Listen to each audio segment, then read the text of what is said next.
Good morning, everyone, and welcome to the regular board meeting of the Fundy Regional Service Commission on April 25th, 2024. Let the record show that all commissioners are in attendance. With the approval of the agenda, I'd like to add Tracy Bell to the agenda for item 2. May I have the approval of the agenda, please, in a seconder? Moved by Mayor Merrifield and seconded by Mayor Bedford on the question. All those in favor? Aye. Motion carried unanimously. Thank you. May I have the approval of the minutes of March 28th, 2024, moved by Mayor Grant, seconded by Mayor Doucette on the question. All those in favor? Motion carried unanimously. Thank you.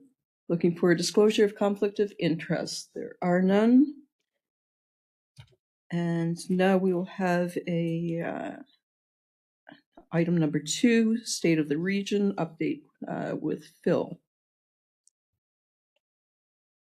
I'll ask Tracy to, I think you can come right up to this podium here, and there should be an ability to get you on, but I thought I'd just introduce this topic. It's very exciting times. We're doing something first time ever in our region, a State of the Region address. We have a context for it. We know what a state of the city looks like, but we don't know what a state of the region looks like, and we're building it right now. And it's very exciting. Every member of the board has agreed to participate, which I think is very exciting. We've sent around assumptions of what that looks like last week. Everybody seems to be nodding their head saying, yeah, that's what I think this is going to be. So now we're moving into planning for it. So we thought it would be really nice to bring the new CEO, Tracy Bell, to our board meeting to provide a little bit more context. This is the Chamber's event. One thing that's important is that we could talk about anything, a lot of things, if we brought all 7 members together, but we really got to focus that this is something to the business community. And Tracy's really immersed herself in that. So I thought I'd give a little intro. You might not know Tracy that well, so I thought I'd do a little intro from what I could find online. No, me too. Oh, no. Tracy is relatively new to this role, but she's just hit the ground running. Before, she was co-founder and CEO of Millennial Tea. For those of you who have ever used the product, it's an amazing product that they were producing and distributing. I know my family was a big proponent of it. She was on Dragon's Den. She's sort of a big deal in the entrepreneurship world, I would say. So I think she gets quite strong street cred from her members now. From that, I suspect. But that's not her only skill set that she brings, this entrepreneurial side. She has a past in senior communications roles with Ambulance New Brunswick and Mount Allison University. And further, she was a reporter prior to that as well. So I think the skill set she brings to this particular role is really, really unique and fitting for the challenges and the opportunities that are ahead for our region. So really happy to have her in this role and happy to have her here today to share a little bit about the vision she has for this state of the region.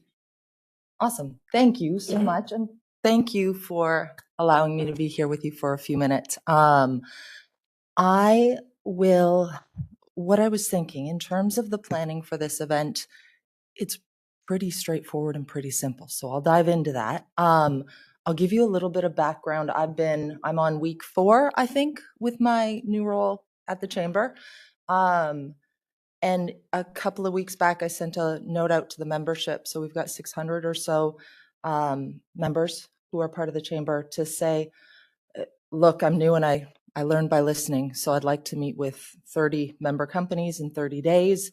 Got messages from more than double that and have been meeting multiple meetings a day with business members for the past couple of weeks and have another 3 weeks full of that. So I'd love to share a little bit our learnings. This event came about, the idea for the event came about before I started. I know that the mayor in St. John and Carol with the Chamber. Does everyone know Carol? Do you all know Carol? I know she's been an institution at the Chamber for a long time. But they had got to talking about what something might look like, and the seed of this idea was planted through that. So my background, as Phil mentioned, I co-founded and ran a startup for the past 7 years, and it was a really awesome business, a true global, and there's relevance to mentioning this. It was a true global innovation. We won the biggest awards in innovation in Canada and globally. We had a category creating product. We were in hundreds of grocery stores, the biggest grocers across Canada and the top health food stores. And more than that, we delivered on the promise to help people feel better in pursuit of our vision to help folks live better longer. The challenges that I had, we had a complicated international frozen supply chain, and our supplier country was working with small-scale organic farmers in the mountains in central Sri Lanka. And as you probably heard, that country experienced its worst economic crisis in history. And our supply chain costs went up 300%, and our work was in changing consumer behavior. And that was a challenge, asking people to see the tea plant in a way that they had never imagined and couldn't see in their mind's eye. And the relevance in me mentioning that is the challenge that we had locally was folks doubted the credibility of what we created, even though we had multiple patents and lots of good science and experts, because things like that, global innovations out of St. John, there was sort of this mindset that things like that come out of a longevity institute at Harvard or USC or Stanford, and not necessarily from our own backyard. And that's some of what I'm hearing as I'm out in the business community. So I've had about 25 meetings with everyone from solar entrepreneurs to owner operators, to big companies. I spent time with John Irving earlier this week, and there are particular things that they're bringing up, but the common theme that everybody is bringing up, from your smallest solopreneur who is new to the country or new to the region, right to your largest entrepreneurs, are saying that this pride in place and this imagining that in the St. John region we can have something really special, that this idea that we're all pulling together for a really big vision and an aim and an ideal that we all share jointly, it feels in the business community, at least, that has been lost, or that we're not aspiring to a common vision that we all share. And so that's our aspiration for this event, is that we'll come together. And there isn't going to be a whole lot of time. We've got 2 hours blocked off, hoping that we'll have an extra half an hour for networking at the end of that event. And I'll run through the agenda, if you will, in just a minute. But that this can be a moment in time where we come together to talk about things we're proud of, but more than that, looking forward to what is the collective vision for the region. What is that aspirational piece that we can all start to pull together, and work toward, sort of arm in arm, if you will. When I took this job, there was this image that I kind of couldn't get out of my head, that if we have the highest tides in the world here in our region, that what if we, the chamber, the business community, local government, what if we could be that tide that lifts all boats, so that there really is this feeling that we're all working together in pursuit of a common ideal. So that's what we would like to start with this event. And so in terms of the actual format of it, it's going to happen at the Trade and Convention Center on May 22nd, as you're aware. 11:30 will be when we kick off. That's when registration and networking happens. And then at noon, we'll kick off with formal welcome and introductions.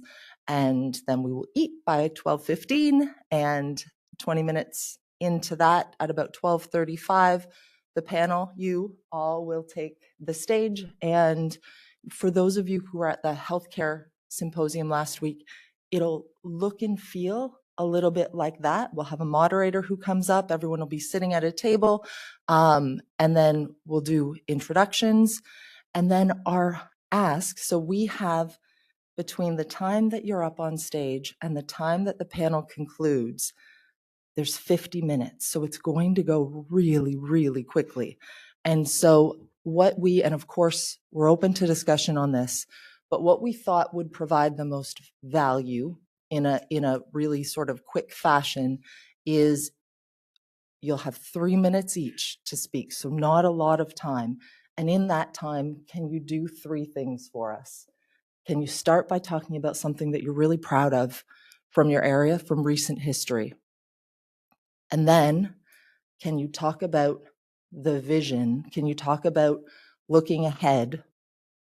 What are you aspiring to? What's in the works now that we can all get excited about? What shows momentum toward this vision? And at the Chamber, our vision is for the St. John region to be the best place to start and grow a business. And that pride of place piece that keeps coming up in every single one of my conversations, if your aspiration supports that ideal of this is a really exciting place to be, that there's awesome collaboration and plans in the works, or a vision for the future is something that will go a long way. So first, something you're proud of in recent history and recent memory. Second, what are you working toward? And then third, where can we help? What do you need help? What's the ask of the folks in the room to help us get there? Because it really is that piece of progress toward and feeling like we're all working together that will be the beauty in this. And so I wrote down a couple of words on my paper, that if we had a hope for this, I wrote celebration, momentum, and a common vision. So celebrating what we do really well. And from all the conversations I'm having, there's some really good stuff happening. So leveraging what we already do really well. So we've got UMB, we've got the Heart Center. There's some awesome stories around technology and newcomer entrepreneurship, for example. Obviously, everything happening at the port is exciting. With respect to culture and development, what is really, really exciting that sort of builds that momentum? And then, so 50 minutes, so 21-ish minutes, 25 minutes probably in reality for everyone to speak. And then after that, the moderator will have some prepared questions. He'll ask folks individually, one person per question. So he'll have a directed question that will all be known before, as Phil's already indicated. So he'll ask a specific question that you'll already have prepared in advance. And then after that, we'll open it up. Our format tends to be folks write their question on a piece of paper, staff collects it during the lunch, and then brings it up to the moderator, and the moderator will ask the question. Again, we won't have time for everyone to answer it, so it'll be specific to whoever it makes the most sense to answer that question. At the end of those 50 minutes, we'll come up and I'll probably conclude the event. In terms of moderation, I think I'm listed on the agenda, but in reality, I'd love to bring in one of our past chairs to moderate that event, because I think it would be interesting.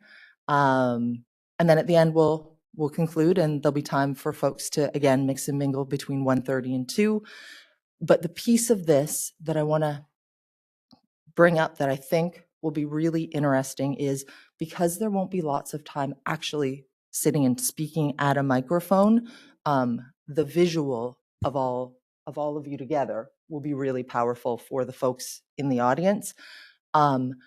But we talked about, I spent some time at the City of St. John last week, and we talked about, could we make this a real show and tell? So do you have anything, because you won't have the time to talk about all the good stuff going on or planned, do you have anything that illustrates it? Are there, for development projects, are there renderings that we could bring? Could we have little tables? Who are the big developers in your communities who have projects on the go? What's our relationship with the Fundy development? Who knows David Elias? can we get some exciting things to show what that's going to look like? And what can we do to illustrate the good that is in the works and in the future for the area? And the hope is everyone leaves inspired. The hope is that everybody leaves encouraged and excited for what lies ahead. My ask of you, and I'm almost done, I'll stop in a second. We're going to start advertising this tomorrow, and getting folks excited about the event. My ask would be we'll share also an invitation with all of you. Who in your network should be there? Who are the folks who should really be in the room? One, because it's a message that they need to hear. And two, because we actually need their help in order to realize, what we're working toward. So I'd ask you to share the information and bring the people to the discussion who are relevant to have there. We'll be doing that on our part. I've got some upcoming meetings to ask some specific individuals to make sure that their organizations are out in force. And then obviously the business community. That's the crux of it. So I'll stop talking now and open it up for discussion. Tracy, on behalf of the Regional Service Commission, welcome and congratulations on your new appointment. We're very happy to see you there and certainly look forward to going down the road with you. And as far as Pride in Place, we came together as a region. And when we started, we were individual communities, whether we were municipalities, towns, rural areas. And we hammered out a lot of differences. We came together in a lot of things that we felt were worth working on together. And I couldn't think of a group of people who have put differences aside and are working collaboratively to build this region and to make it the best that it can be. So I'm very proud of this region and of our CEO and our staff that we have. So thank you for inviting us to represent our communities together under one roof and in front of our business community. So I'm going to go now to the next in queue, which is Bob. Mayor Duce. Yeah. Hi, Tracy. How are you? Thank you for coming. The question I'd have, I guess, would be the information that we need to collect and have prepared. Are you going to send out that to us? Because we'll have our CAOs and staff working on what's the best 3-minute jam we can put in for each other, right? I made notes, but if there's if we can get this is what you need to prepare for, and these are some ideas of what we're looking for as into some success roles as far as like us in Hampton building this new big facility. It's a big deal for us, right? I mean, so there's things like that. I just like to have some direction from you. Perfect. And I will send out a concise email that's bulleted to say, this is what we would love. 3 minutes, ideally memorized. And then these are the things. I'll send that out, as well as I'll send out all the asks. And I should mention, we want to make sure that the chambers in Hampton and St. Martin's are also coming. Yeah. So that's the other thing too, is if we can have that noted that we should invite these people, and especially our chamber. Yeah. Our chamber has grown. I think they're 160 members there now, which is amazing. Pretty good. Really good. Really good. Yeah. Anyways, I appreciate that. So that'd be great. Perfect. Perfect. I will do that. What are we? We're Thursday today. I will get that out. I think I can get that out by end of day tomorrow, along with the invitation and all of the relevant details that your CAOs will want. Thank you. Appreciate it. Thank you, Mayor Doucette. I'm going to go to CEO Willett, and then I'll go back to Q. Yeah, I thought I might just share a little bit of the logistics side because, while Tracy is responsible for organizing this event, putting it together, providing feedback on what the expectations are. Ultimately, there's this other machine going on, and the other machine will be what Director Doucette shared, which is what are we going to say? So, Tracy might have good advice, but who's writing it? It's not Tracy, right? And so last week I sent a note to all the CAOs and the rural district manager, and basically said, you need to be brought into this tent. I don't know how much you've learned about this or not, but this is what I think your actions are. And I think this is an important part because I see a risk to this event that it could get clunky. And the clunkiness is that it turns out to be 7 different presentations from 7 autonomous entities not really communicating with each other. So there's a coordinating role that Tracy is too busy to deal with. I suspect myself and the CAOs will be in this queue of working that out. Because just imagine if you're sitting there and it's like nobody's putting the weaving this together, and they're like, and I'm Quispam Sis. And what's great about Quispam Sis is the following. And I'm Hampton, and this is what's great about Hampton. They're going to sit there and be like, this is an interesting conversation, right? And it's about regional collaboration. So we've got to weave in these, what are bringing us together? It doesn't have to be the exclusive thing we talk about. Everyone has to have it. The other thing is, like with these updates, these 3-minute updates, some of you could be talking about stuff that's totally different than others. You're taking the opportunity to tell them about your community, where others are talking about, maybe following the script that Tracy's used more. So I think I don't want anybody to feel embarrassed up there or being like, oh, I'm not prepared. I think my commitment to you is that we're going to work with the CAOs. They're aware that this is coming for the questions too. We already have a list of what are we going to ask? What are our asks of the business community? So we're going to try to filter those in. You can use those. But, I think one of the things that is going to be diligent for us to do is we're going to have to look at those speaking notes. Because, if Director Merrifield finishes off her speech with a quote and, oh gosh, you have the same quote in yours, we're going to look unprepared. So there's going to be some of that. We can use Tracy as much as we can for kind of guidance. And is this the right kind of thing? You think this would work well? But all that stuff will work with our CAOs and with myself, and we'll coordinate that piece. I think that's really quite important. On this whole kiosk idea, that has to be worked out a little bit more. That's still something that I haven't kind of wrapped my head around. Is the city going to put 3 or 4 of them together? Is it going to be 1 per community? I don't know what that looks like, and I haven't got feedback from the CAOs yet. Is it going to be resourced? Is there somebody sitting there the whole time? A lot of questions on that I don't have. It's not a bad idea, but some stuff we still have to work through.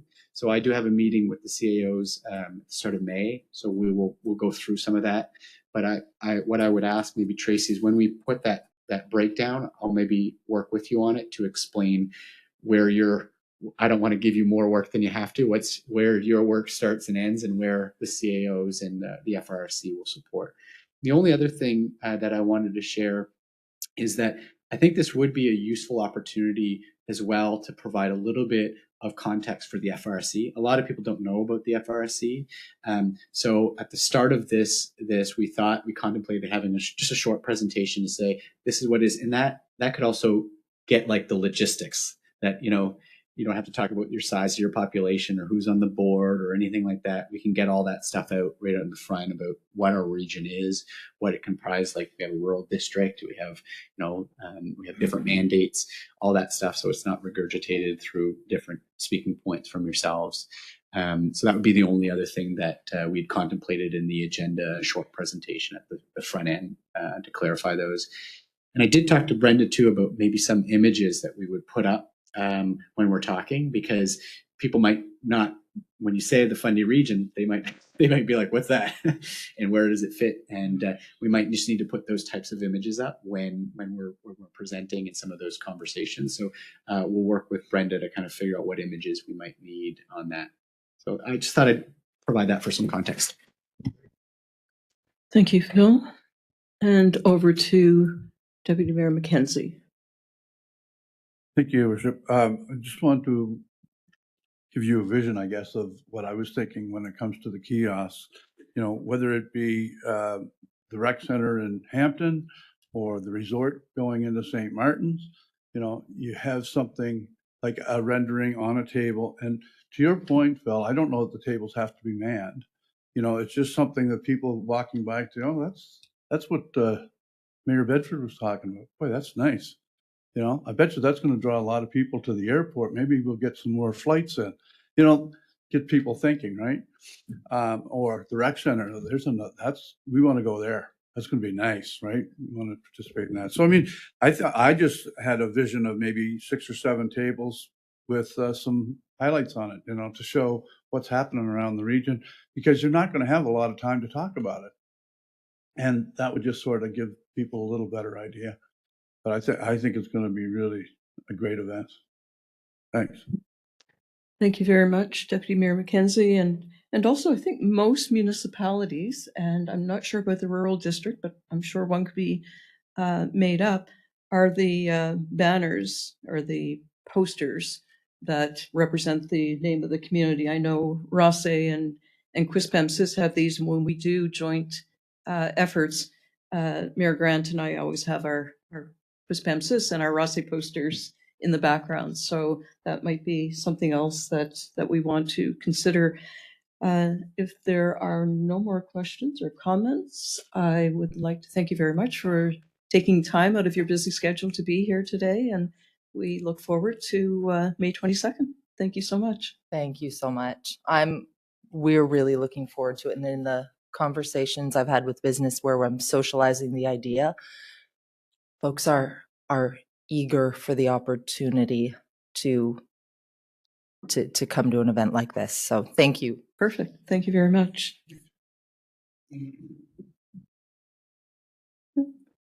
And back to the CEO for a verbal update. Great. I will try to make this as quick as possible. Just a couple items I wanted to share with you. First, on some new hires. We have our new Director of Community Planning here. He is originally from Halifax and was working in Toronto. His name is Scott Borden. He's sitting right in the front. And Jim has already interacted with him already this week. He just started this week, drove in on Sunday, started on Monday. And we're really happy to have him as part of our team. He is overseeing the building and planning department and started off very nicely. So welcome to the team, Scott. We also wanted to share with you that a longtime employee is soon to be retiring. His name is Ron Nelson. He's our health and safety officer, health and safety and security. Been with the organization for over 25 years, long-standing, and we've repositioned his role where it will be health and safety, but also regulatory. There's just more and more regulatory expectations on. So you might have seen that we were posting for an environmental regulator for the supervisor for the landfill, and that person has been hired starting off at the end of April, so just start of next week. Samantha Cunningham is her name, so very excited to welcome her as part of the team as well as a replacement to Ron. I wanted to give you a little update on the annual report and how we're going to do the annual report this year. It will be a little bit different because our audit will be presented to you in May, so we won't have it adopted in advance. And our audit is required to complete the annual report. But we still want to have an annual general meeting is when you present the annual report. So what we will do is we will still host the annual general meeting in May. What we'll do is we'll create a presentation with an overview of the annual report. So for all intents and purposes, the substance that we'll discuss about how we've done, what we've done, will be on the meeting in May. However, you won't get the full document, what you're used to seeing, which is like, the printed off every page, more substantiated. You're going to get a presentation.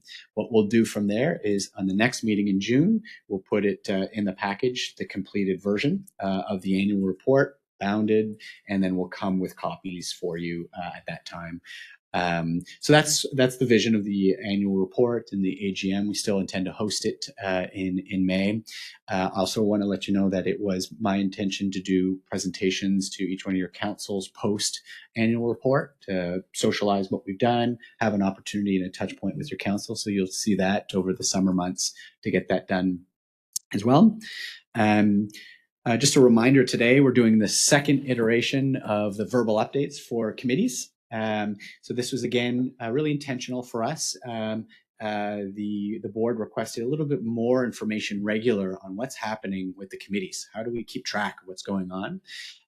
So we thought the easiest and least amount of work is that you prepare chairs of those committees to provide verbal updates. Today it will be in his role as chair of the Public Safety Committee, Jim Bedford. Also, what you'll notice in the agenda is that we've included the agendas of all the meetings. And we thought that this would be a wise approach of sharing with you what's happening. So you get to look at those and you say, oh, I'm really interested in this point. I'd like to follow up on that. You could connect with the chair, you can connect with the staff liaison. Why we're not attaching the minutes is because these committees don't meet as frequently as the board. So what happens is they might meet in January, but the next meeting is in June. So they're only adopting the minutes in June. So we can't share a draft set of minutes to you if they're not adopted yet by the committee. So once they are adopted, what we're going to do is we're going to post them on our website. So those open minutes of committees will then eventually be on. So for you as board members, what's great is you'll get the verbal updates on a frequent basis, but you'll also get these agendas, and it's important for you to take a look at those. And if there's something that really catches your eye or you need more information, you can pose it formally, you could pose it informally, and we'll get you that information. Lastly, I wanted to talk about a little road trip that the chair and I will be taking. And I believe Director Merrifield will be there too, and this Friday in Kışıbıkpak. No, you know what? I opted out. Okay, good. Okay. No, that's good. We'll represent the region as best as we can. But I'll give you a little context of what it is. And I think it's a really thoughtful interaction. What it is the Union of Municipalities of New Brunswick and the FRSCs. It hasn't really been clarified what that relationship should look like, because the Union of Municipalities really represents each local government, you know, I've attended one of the meetings, and it's a little bit confusing when you say, "Oh, can I attend?" They're like, "Well, maybe, yes. You're not really a member. Do you charge you as a member? We're not sure." And how can we collaborate together? We're talking about bringing together councils of this region to kind of build synergies on collaboration. That sounds a little bit like what's happening already with the union. So I think there's some things to work out. So what was the idea was, well, let's bring them together. Let's bring the leadership of the union municipalities, the chairs and the CEOs of each RSC, and let's go to a location and let's work through what needs to be done here. And one of the things that gives me comfort with this is the UNMB and RSCs, they have the same members, right? So if the members of the UNMB take a stance on something and they all unanimously agree, there would be no reason that would not be also adopted by the RSCs. They're these exact same members. So there's these kind of synergies that can happen. And there's also what I've learned is that some RSCs are not performing or are not, it's not going as smoothly as others. So that comes out at the Union of Municipalities sometimes, and then they're seeking advice from those that are going well. So I think there are some synergies to have. So it'll be a very interesting conversation. We'll certainly bring back what we've come forward, but hopefully what comes out of it is that we find a way that these two entities can work together in a constructive way and create more value for our collective members, essentially is it. So very much look forward to that. That's it for my verbal up. Just happy to answer any questions if there are any, but if not, that's all. Any questions for CEO Willets? Ray. Yeah, I have a question because I think the union represents municipalities and local governments and does not represent the Fundy Rural District or any of the rural districts in the province.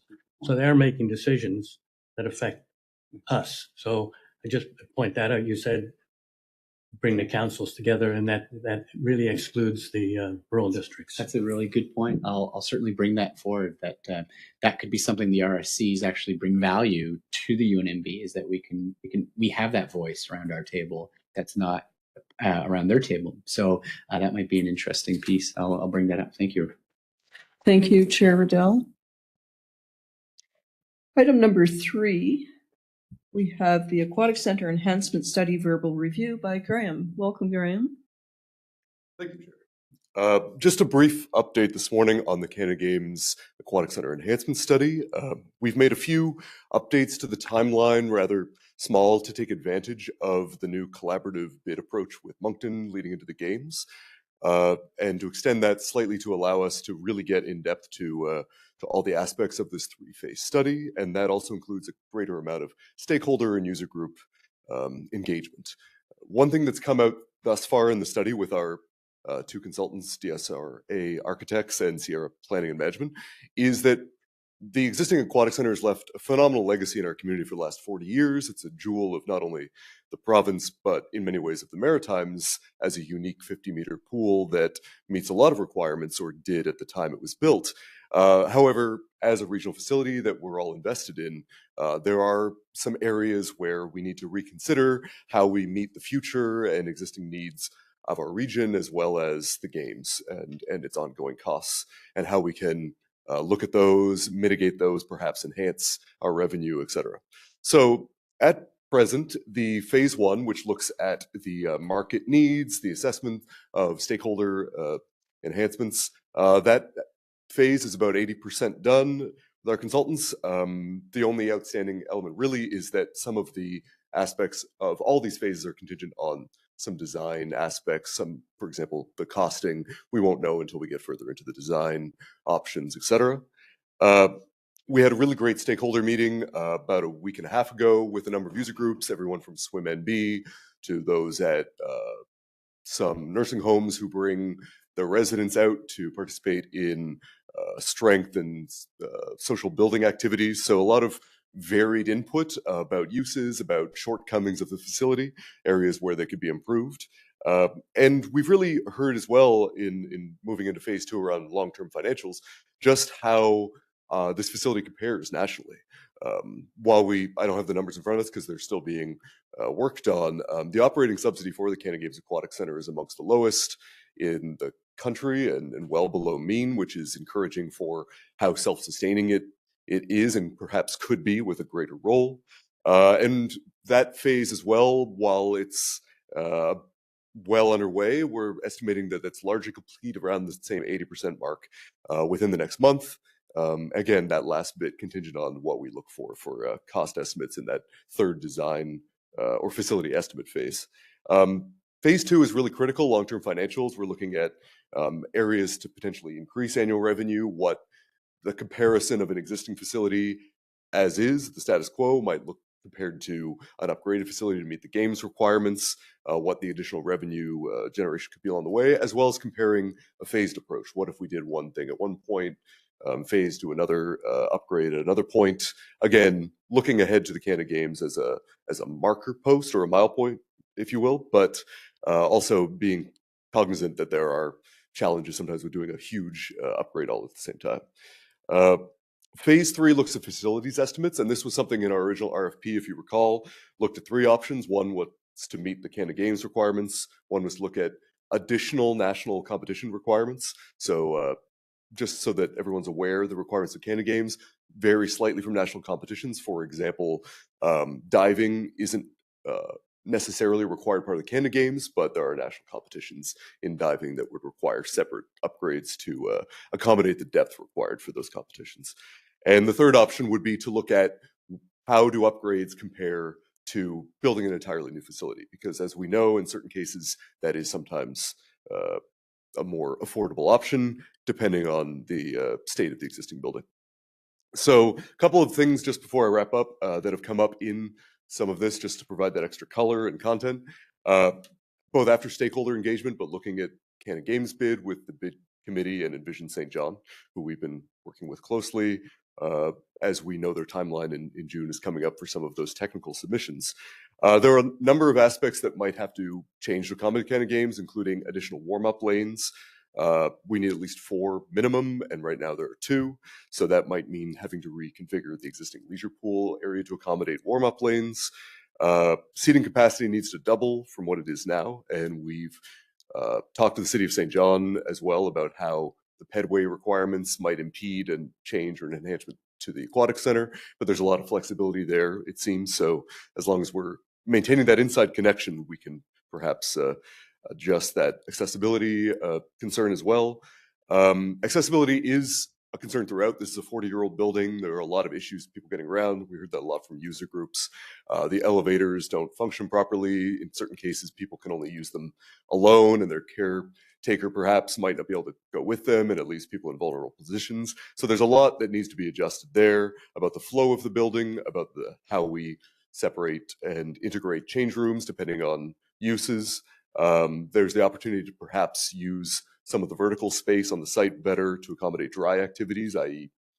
Gym, physiotherapy, all those other value adds that this community hub in the center of our region provides. So there's a lot of excitement about this within our consultants team and with the stakeholders and user groups. We understand that this is the first of many discussions around this. The costs are going to be coming out as potential Class D estimates of any upgrades, so we'll have an understanding of what that might mean. But with changes regionally, and I mean regionally as in Maritime and Atlantic Canada wide, with other 50-meter pools either stalling as a project, as we've seen in some areas, or having to close down, such as Halifax's Centennial Pool, we're really in a unique position here in the Fundy region to have one of the only national competition pools, not only in New Brunswick, but potentially in Eastern Canada. And with some of these upgrades, we would position ourselves potentially as a host of national competitions, which right now are limited to really only 4 or 5 other cities in the country, which are the big players like Montreal, Toronto, and Vancouver. So really a unique opportunity for us moving forward for sport tourism, for our region, for our residents to be better served, to be more accessible and more inclusive. So we're hoping that in the next month, we'll see the completion of phase 2, and then certainly we'll have an early summer completion date, assuming all goes well for all 3 phases, as well as a separate portion of the document, which will serve for the technical submission for the Canada Games as well. Thank you very much, Graham. Just one question. Is there any historical data on the financial support from either the federal or provincial level of government? There is certainly for its original investment back in the 80s. We have that, and we've certainly got have a decade plus of the region's contributions and what that looks like, and that would include I'm fairly certain the provincial contributions. Federal, I'm not sure what the investments have been, aside from major efficiency and energy upgrades that the City of St. John's undertaken. For example, the solar installation a few years ago, the current thermal interconnect, which is reduced or will reduce when it's completed this year, the heating and energy costs. But that is a great question. We can have the consultants. As I said, we're in the middle of that long-term financial picture, and I think that better understanding where we've come is a great way to determine the potential for the future. Great, thank you very much. And Chair Riddell. Thank you. Just wondering where the swim blocks fit into the enhancement studies. Is part of the enhancement study, or is that a separate study for the swim blocks? So the swim blocks have certainly come up as a separate capital concern. It's not really part of the ongoing enhancement study. I will say it came up a great deal in our stakeholder feedback because it's confusing for those user groups who don't understand. You're talking about an enhancement study, but what about, we heard something about swim blocks, what's going on with that? So it will be something that we're well aware of, and that actually provides a great deal of value right now. And certainly any investments, our consultants have been really great at working with understanding that there are elements of the existing facility that we can carry forward. New swim blocks are an investment that could easily be part of any change, especially if a phased approach means we continue to operate the 50-meter pool while we make a change to the leisure pool, and or vice versa. So a separate piece certainly, but one that will be an investment that we're not going to just simply wipe away when any enhancement comes forward and isn't taken advantage of. Didn't come out of the enhancement study. It's a separate study. That's right. Okay, thank you. Perhaps under asset management, just in moving forward, I'm guessing just to upgrade what is there, what needs to be replaced. That's right. And Mayor Merrifield. Thank you. Thank you for the report. I had a question regarding the swim blocks as well. Certainly understand the business case there. That makes complete sense. My question for that is there's just a straight ask to the members for capital contribution. So I'm not understanding why there is not also an obligation on the part of the Canada Games Aquatic Centre to seek sponsorship opportunities for capital improvements of that. I don't think taxpayers should be on the hook for all of it. I think that there should also be, there's a significant sponsorship opportunities there. There are user groups. I know Swimming NB is putting $5,000 in, but I really think that that should be part of any kind of capital improvement plan for things of that nature. I think they're, just want to make sure that for any sort of capital improvement like that, that's included in their business case and plans going forward. Thank you. If I might, through the chair, I think that that's an excellent point that's actually been brought up in a number of our discussions with our consultants around future revenue opportunities, things like sponsorship, areas where the facility would begin to look beyond not only user groups, but the regional facilities contributions for how we can look at this long-term financial to build revenue, especially if we're looking at potential for national competitions. That exposure that could come along with that is a broader audience than simply the Fundy region. On an everyday basis, the Aquatic Centre currently serves as the only 50-meter pool in our province. So the potential for anyone engaged in those swim meets and those other activities to be, those sets of eyes and ears on a sponsorship and to understand that, I think, is something that has come up with our consultants initially as an area where more time and effort is perhaps due. Okay, thank you. Thank you, Mayor Merrifield. And Mayor Grant, please.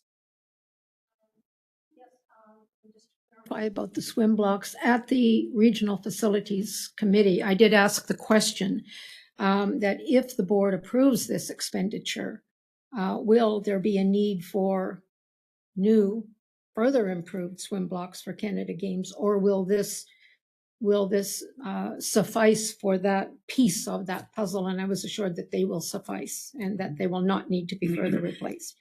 I'm hoping that's correct. Through the chair, that is my understanding as well. I am not a competition swimmer or an official, but I have been told the same information.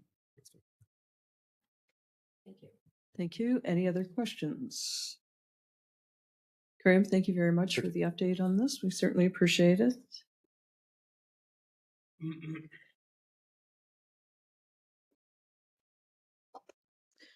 On to reports. Item 4.1, outcome of public tender for 2030 Broadview Avenue office renovation project. And we'll go to the CEO, Bill. Through chair to members of the board, as you all recall, we undertook a 9-month investigation for an office space last year. It was a fairly comprehensive exercise. It was really because we had no longer any space at Crane Mountain to accommodate the staff that we have. One of the conclusions of that investigation is that a move-in ready office for the needs that we have did not exist. It was a challenging conclusion to have, but we realized that it just didn't exist. So whatever we were going to find was going to require a fit-up improvement in order for us to move in. We also investigated the option of purchasing a building at that time as well. Certainly with the information in this report, in retrospect, that may have been an option. However, I will remind the board of why that wasn't an option, is that we're still in a transition period, essentially, as a commission. We don't know exactly what would be. So buying a building at this stage, retrofitting it, would have been a more robust cost for us regardless for the front end. Certainly would have helped us with equity over time, but we still don't know what, when we settle, when we get a good handle on our mandates and where we're providing value in the programs that we would offer, at that stage, what will be. So leasing was a favorable option, especially with the favorable rental rates that were available because of the abundance of rental properties, commercial rental properties in the region. Eventually, this site on Broadview was selected as the preferred location, scored the highest across the criteria that we had. in late 2023, after a board resolution to proceed, we did sign a 6-year lease for the space and immediately proceeded with the next level of due diligence, which is an additional mechanical and electrical design. That took us a little while to complete, make sure that the landlord was comfortable with that. And by March of this year, we submitted a public tender out through the NBON website, and it closed on April 11th. As you can imagine, it was a stressful time for us because do we get bids? How high are the bids? A lot running, and we're in the 6-year lease. This is how it works, so it's a challenging environment. The lowest bid of the 3 bids that we received, which are identified in the report, is from Eclipse Construction. It's a company based out of Rothesay, New Brunswick. What's interesting with the bids is that while they're much higher than expected, they were within $40,000 from each other. And what that means is that we had a lot of detail in that bid. So, and it does kind of clarify that that is the market rate of at least what the construction industry is providing as applicable and reasonable costs. When staff reported on financial considerations on the expense, the report covers this. It concludes that the FRC does have sufficient budget capacity to support this, while it is more than others, more than expected originally. We'd estimated this originally at $350,000, so it's much higher than that. And primarily the funding is coming from GNB sources, either displaced existing year budget because of GNB funding or direct funding from GNB. So that is also quoted in there. The other thing that we did proactively is it would have been not prudent of us to just assume that estimate with everything that we know that's going on with construction costs. So what we did at the time is that we created a reserve fund in late 2023 that provided some funds to kind of cushion the possibility of this being an overestimate in terms of costs. So that was a wise decision in retrospect to have done that to prepare for what may have come with the construction costs. So from a staff perspective, we are confident of budget capacity for a variety of reasons. There is a shortfall even after the access of the capital that's highlighted in the budget in terms of direct, but we are confident for a couple different reasons. One is that in 2024, we received an implementation fund from GNB in 2023. There is one planned for 2024 as well. We've connected with Environment and Local Government, and this would be an applicable or it would meet the criteria to access that fund.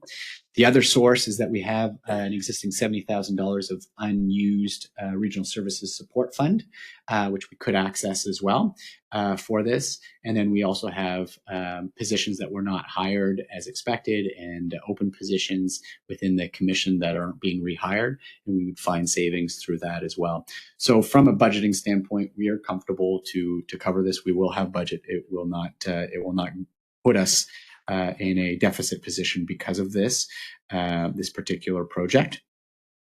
So, one of the things that I'd like to share is, of course, when we saw these prices, we were shocked.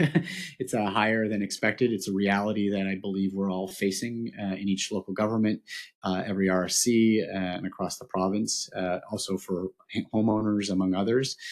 But really, what is this project about? This project is about ensuring that the FRSC has a space that can accommodate its mandates, accommodate its operations, which it currently doesn't have. We've done everything that we were supposed to on this. We did a good, thorough investigation. We were thoughtful on the approach. We tried to mitigate the cost. It's come to this stage now, and although it is higher than expected, with the budget capacity, it's a one-time expense to get it done. It will be the space that we need and will function for the next 6 years. There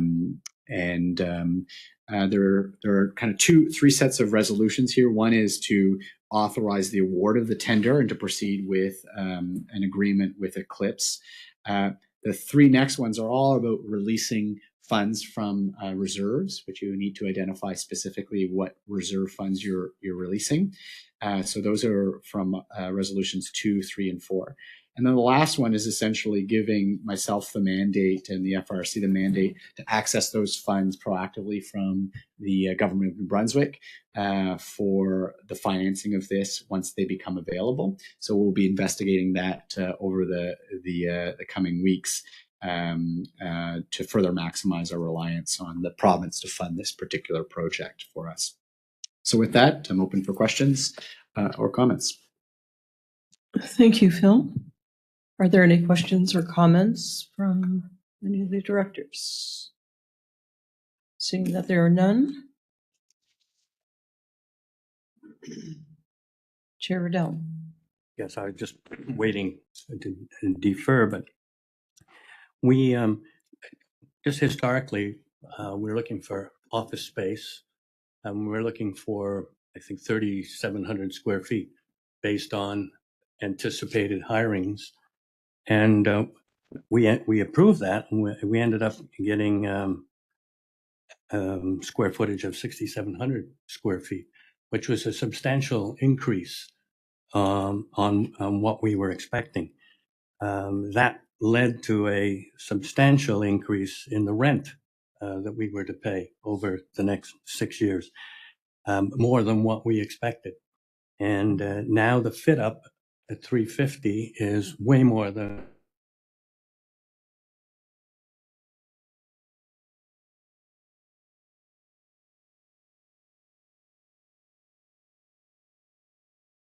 at some point we have to say, okay, maybe we can't afford to do that. Maybe we'll fit up half of it. But it's a substantial expense. And yes, Phil's can-do attitude of moving funds around here to shore up this expense is creditworthy. But it's still, at some point, we have to say we can't afford it. Well-running households, and at some point, I can't afford the renovations on my kitchen. Maybe I can do something a little different. So, yeah, I'm just wondering if we're at that point. Those are comments. It's through the chair to Director Riddell. It's a good question, and certainly one that staff evaluated. The partial fit up, or because it for example, it doesn't have a kitchen, it would be required changes regardless of the space.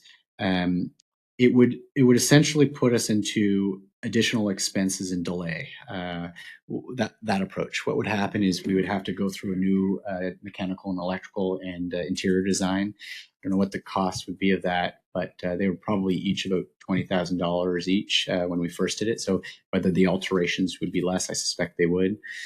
And then we'd have to go back out to tender with a new scope of work because it's no longer the exact one. So we would have to go through that exercise. And ultimately, it would begin to compromise our ability to potentially access this for this year. So we'd be looking at extending. We'd be exposed to the cost of our existing temporary space at the same time. So when you put that together, it's a pretty big decision to do a half, and also recognizing that construction costs just continue to increase. So you're kind of in a trap. But I do sympathize with this piece. We've tried to do this as open, as honest as possible. We haven't tried to make this more expensive. We've shared the options. Purchasing was not the right option for us last year. Of all the spaces, this was the best one, and the board provided direction on that with the assumptions we had. And now we're at this juncture now, and I think what is comforting for me is that we are maximizing provincial government money. And if you think of what the province's money is, what its biggest value is exactly for this type of expense, right? We did not need an office before, and now we do. So let's make it right. That's sort of the approach I see is if we're going to do this, let's do it right. It doesn't have to be the Taj Mahal of an office. It is much larger because we were intending to have the space for a large meeting room, which we did not have in the last small office on King Street, which became an issue for our members and for the meetings we accommodated.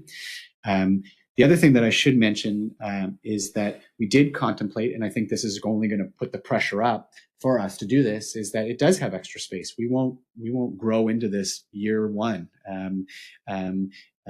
If we do grow in staff, it will not be significant, and it will still give us the opportunity to invite partners to rent the space as well. So that's something that I'm more keen than ever now, especially looking at these costs, to entertain that particular piece. And as we immerse ourselves in community groups and the work that we do, that will become more and more of an option for us.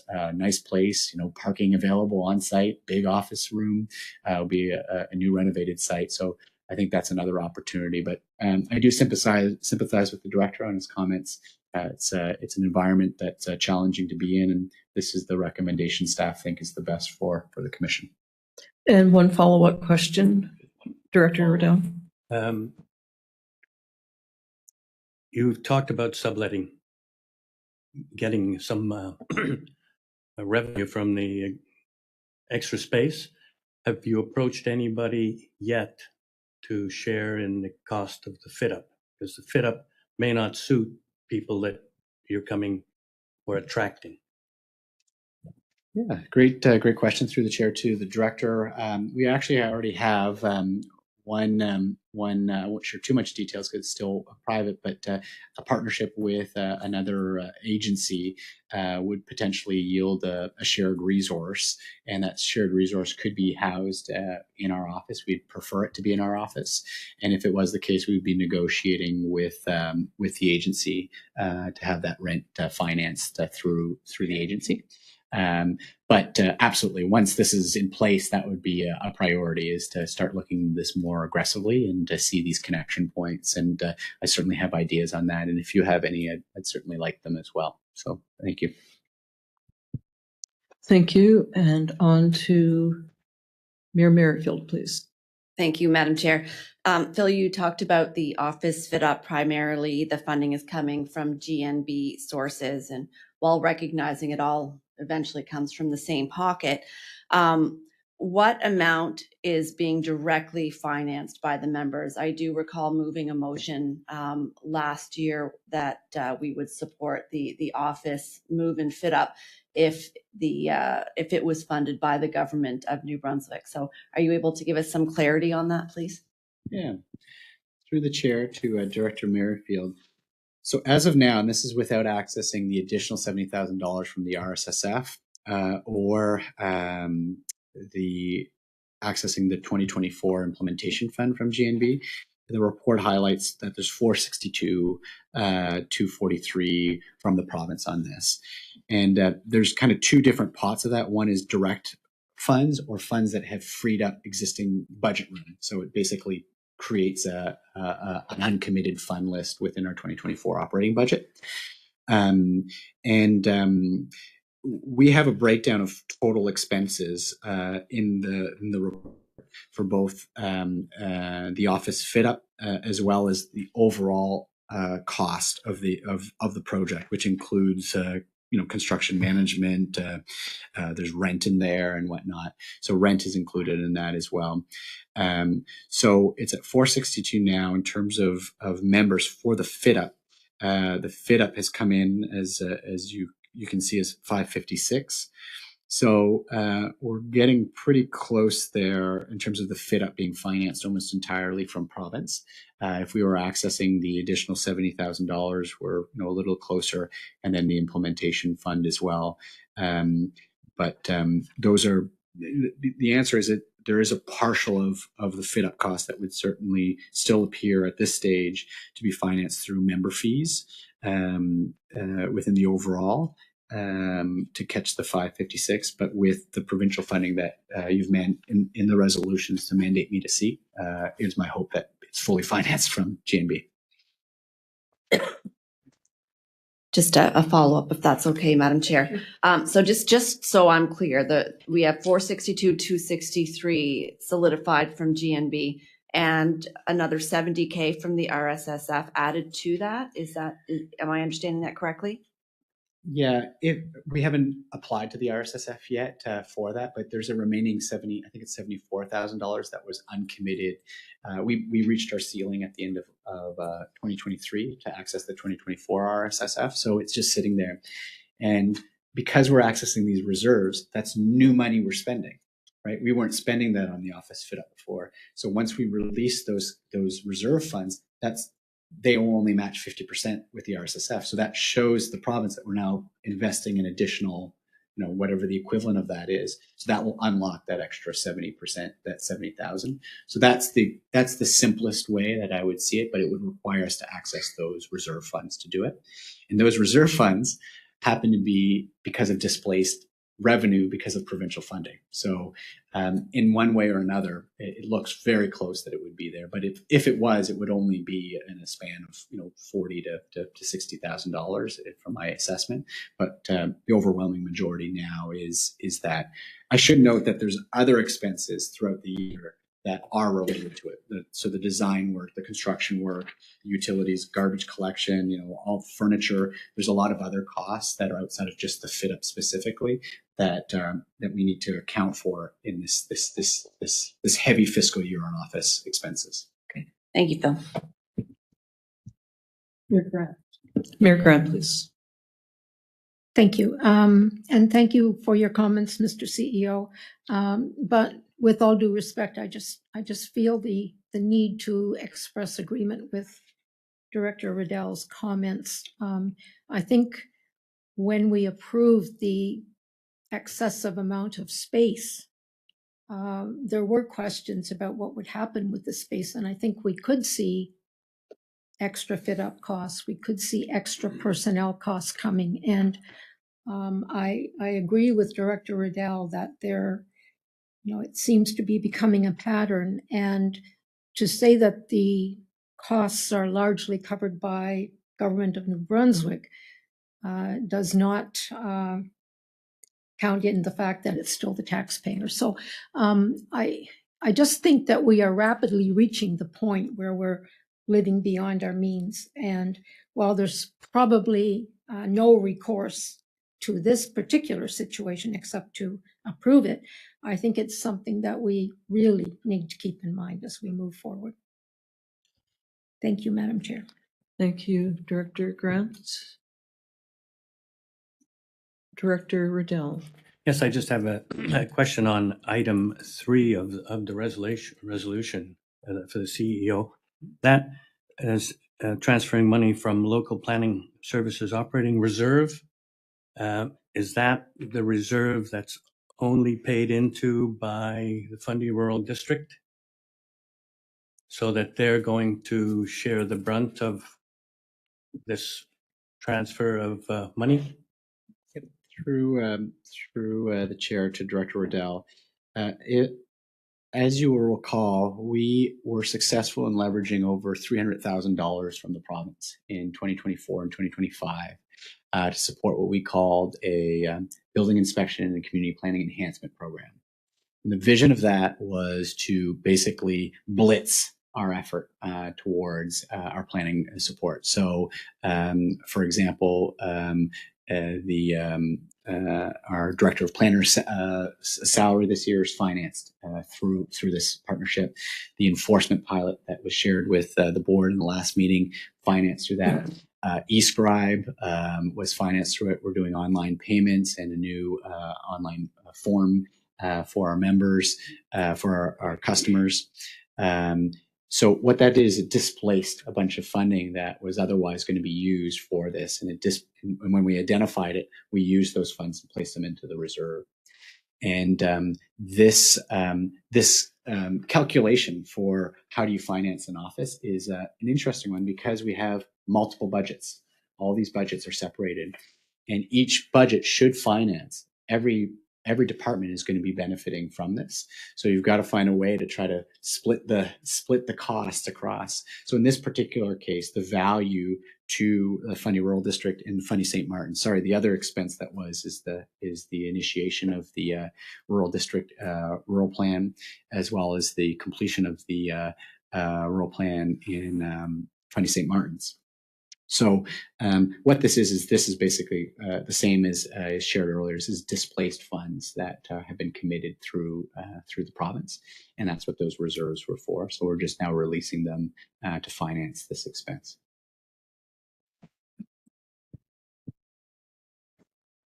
Director McKenzie, please. Thank you, Worship. I pretty much agree with everything that's been said. And I guess the only thing that hasn't been said is, typically over the years, I've seen a lot of projects come in on time, on budget. I haven't seen any of that the last few years because of COVID and everything. I mean, you put an estimate out there, you think it's a reasonable thing, and then you go to get the materials and you say, holy geez, what's going on here? They just went up again, like gas. But anyway, no, I think that, I do share the concern that, we've got to, try to remember to live within our means and everything. But there's also an expectation in the back of my mind that, it's not, when I see the cost almost doubling on an estimate, that's something that's a norm now. So, like I almost expect it as it is. But anyway, given the circumstances and the situation, I'd be supportive. Thank you. Thank you, Director McKenzie. We have some resolutions. 5. Anyone would like to press their button and make the first resolution? Your Worship, Oh. would it be possible, if no one objects to anything, to put them into one motion? So we have 5 resolutions, and it's just been requested that if no one has any objection, if we could put them all into one motion. Director Riddell. You're okay, you're on. I deal with them because 2 of them I am in favor of and 3 I'm not. So I guess we'll go through them one by one. So item number 1, if I could have a mover on that, please. Moved by Director Bedford, seconded by Director Doucette. On the question, all those in favor? Motion carried unanimously. Okay, please say if you're going to vote against, then I need to know so that I'll.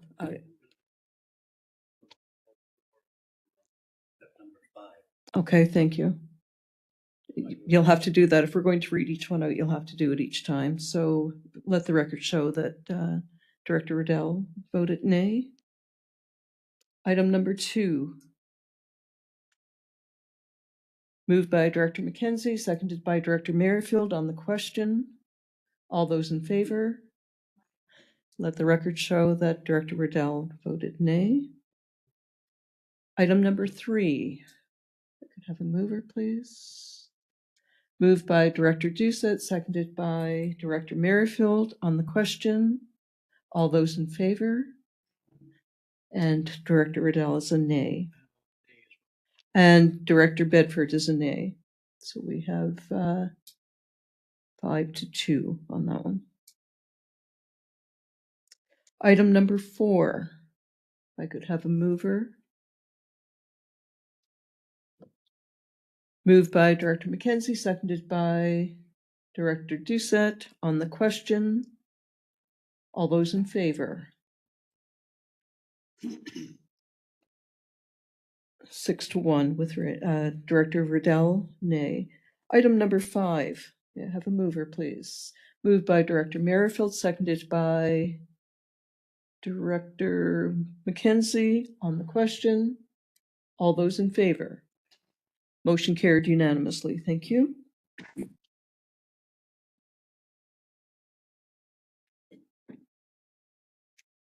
Item 4.2, procedural bylaw and FRSC executive elections. And Graham, you are up again. Thank you. Thank you. As we're all aware, during our past meeting, as part of the update and reform of our procedural bylaws, following our March 28th meeting, we had a discussion around the election of officers, which resulted in a resolution where staff would return with more refined options surrounding options for defined resolutions for how we would insert the election of officers into the procedural bylaws. Following that excellent feedback during that session, where we heard a lot of really great input around both continuity, equity throughout the region, and a number of other considerations, we've prepared a couple of options which you will see in your kit, which I can review after I go over some of the positives or pros and cons of each. The first is around a status quo annual election process. This results in us continuing the process that we're all familiar with, that the Commission has not only used in its own procedures, but in a number of other RSCs throughout the province and a lot of organizations that many of you may be engaged with. This involves an annual meeting where the officers are selected. That's outlined in the procedural bylaws already as chair, vice chair, etc. And this has several advantages. It's a proven and defensible process that we're comfortable with, that we're aware of. It provides the option for continuity in leadership, where someone might be selected as chair in subsequent years. There's that continuity that comes with a past chair, which is always maintained, provided that there isn't a change in a municipal election, for example. And it ensures that the choices made by the board are reflected in its executive officers, namely that they have the trust and the mandate from the board to fill those needs. The second option is a rotating model, something that we explored as a result of feedback around trying to build equity in this process. In this alternative, we have a rotating roster system, a coined term by our commission, which means that there's an incoming slate every 2 years of 3 predetermined officers. And from amongst those 3, for the coming 2 years, a chair is selected. And that discussion takes place within the officers' purview and is brought forth for ratification by the board. So ultimately, there is still board approval at the annual meeting. And this would allow for various scenarios whereby, as you can imagine, 3 officers are selected. It allows a member entity to serve in the executive while not necessarily having to undertake the full workload or the full responsibility or the optics of becoming chair. They could simply be an executive officer while serving as a second vice president role as well. It provides the option for continuity where someone might in subsequent years serve as chair twice, or we could have 2 different chairs in each year. It provides a mix and a rotation because there is an odd number of member entities where this won't be a fixed group of 3. Every time the rotation comes back around, there'll be a slight shift to it. It rotates around. And this provides some clarity moving forward because that roster would be predetermined in our procedural bylaws. It's a rigid structure that provides that clarity and transparency for not only the other members, but also the citizens of the region as well. But on the same token, it doesn't provide a lot of flexibility for unforeseen circumstances. It doesn't allow the flexibility that the status quo process provides inherently. And I'll expand on that slightly. The advantage in the status quo model, which if you want to look forward to the 2 options presented, it's short, it's sweet, it provides a very open-ended option for the election of officers. And by that I mean, this isn't a rigid parliamentary process. We don't have a selection process outlined in it. The legislative requirement for this body is that we elect officers. And what that means is that by whatever means, it could be a paper ballot, it could be a show of hands, it could be a discussion prior that leads to a slate of candidates that decide themselves they want to put themselves up. Whatever the current member entities at that time choose, as long as it passes a vote during the annual meeting, it meets the requirements of an election of officers. And that provides flexibility. It means that we could have continuity, we could have change, we could have a certain entity that does or does not serve as chair for any number of years. It's very open-ended, but still provides that democratic backbone through the ratifying vote at the annual meeting. The rotating model is innovative. It provides some very interesting food for thought. It allows us to dive into a new era of selection of officers, if you will. And we built in a transitional year into this alternative option as well, where for 2024, in the May annual meeting, there would be one subsequent year where the existing officers would be the beginning of this roster, and then we'd begin 2-year terms after that, just to allow that consistency so that 10 years from now we could look back and say it made sense in that transition. So there are benefits to both, but I think that staff recommendation included in your report stands. The annual election status quo option, as it's presented, provides the most flexibility. It's something that allows an open-ended transparency to everything. It doesn't mean that collectively the board could not decide to rotate through. That could be an inherent part of this. There could be a tacit agreement between members that, you know, it's been enough time for member A, it's time for member B next, and then member C, and then we go through. But it provides that flexibility that if for personal or political or other outstanding reasons, a particular entity might not be able to or be up for serving as chair, it's not rigidly imposed on them as well. So it's effective, it's defensible, it's adaptable, and it provides a basis in strong consensus-based leadership. And so the two options are presented to you in the open report, and the wordings that would appear in the procedural bylaw as an attachment as well. And what we're looking for today is that discussion leading to ratifying or solidifying this choice in the procedural bylaw ahead of our May annual meeting so that we can be prepared for that vote of the incoming officers. Thank you very much, Graham. Director McKenzie. Thank you, Worship. Graham, I'm not sure I understand which one you support. Anyway, you know, from my perspective, I'm looking at something that's equitable and fair for everybody around the table. And, you know, I'm thinking that, you know, we have a rotation, not necessarily this way, though. I'm not talking about rotating 3 positions all at once, because you lose your continuity. Okay, but I'm talking about, like, Jim Bedford has been the vice chair, and when the chair leaves, Jim should move up, and then somebody else move in.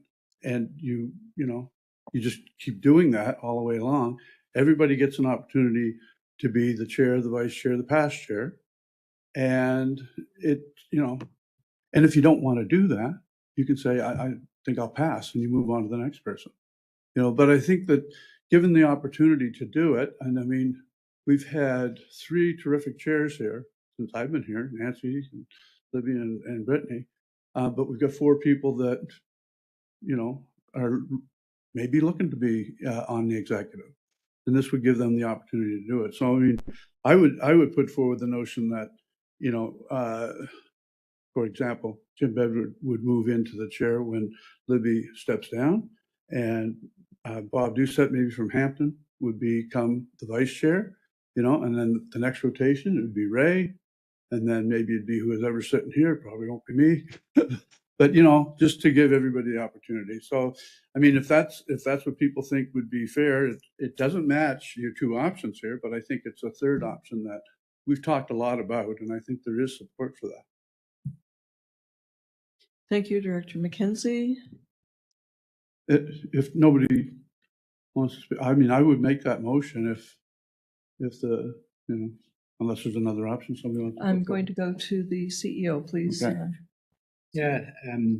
So perhaps one of the things that it might be worthwhile is we as staff presented these 2 options from kind of a summary feedback from the last session. So from the last session, we had presented this option that Director McKenzie's sharing today, this which we'd call kind of a replacement. Like you just Sequential. Yeah, sequential, I think we called it. Thanks, Graham.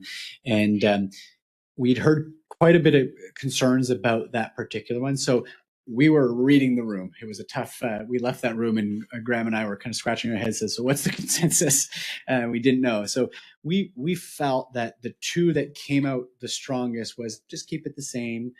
And then the other option was this kind of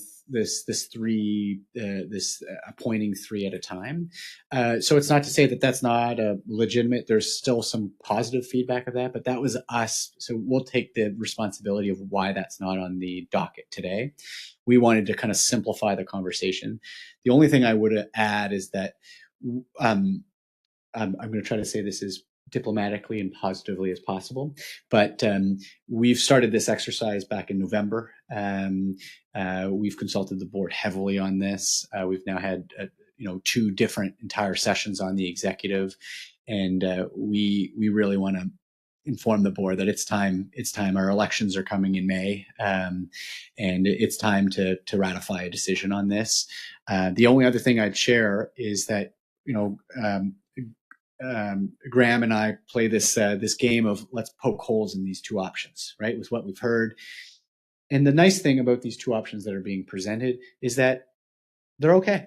There's pros and cons to each. We might have one that we know more about because we have experience in it, but these are 2 options that can work. We're not going to be lesser. It's not something that we're going to be in a very difficult position. They're good options to have. So we're presenting 2 what we believe is good options for the board to consider. We think that they are manageable, both of them. They do accommodate interests that we've heard through consultation, and ultimately now it's time for somebody around this board to say, I'm going to go for it. I'm going to propose this one. And that's why we didn't want to do that for you.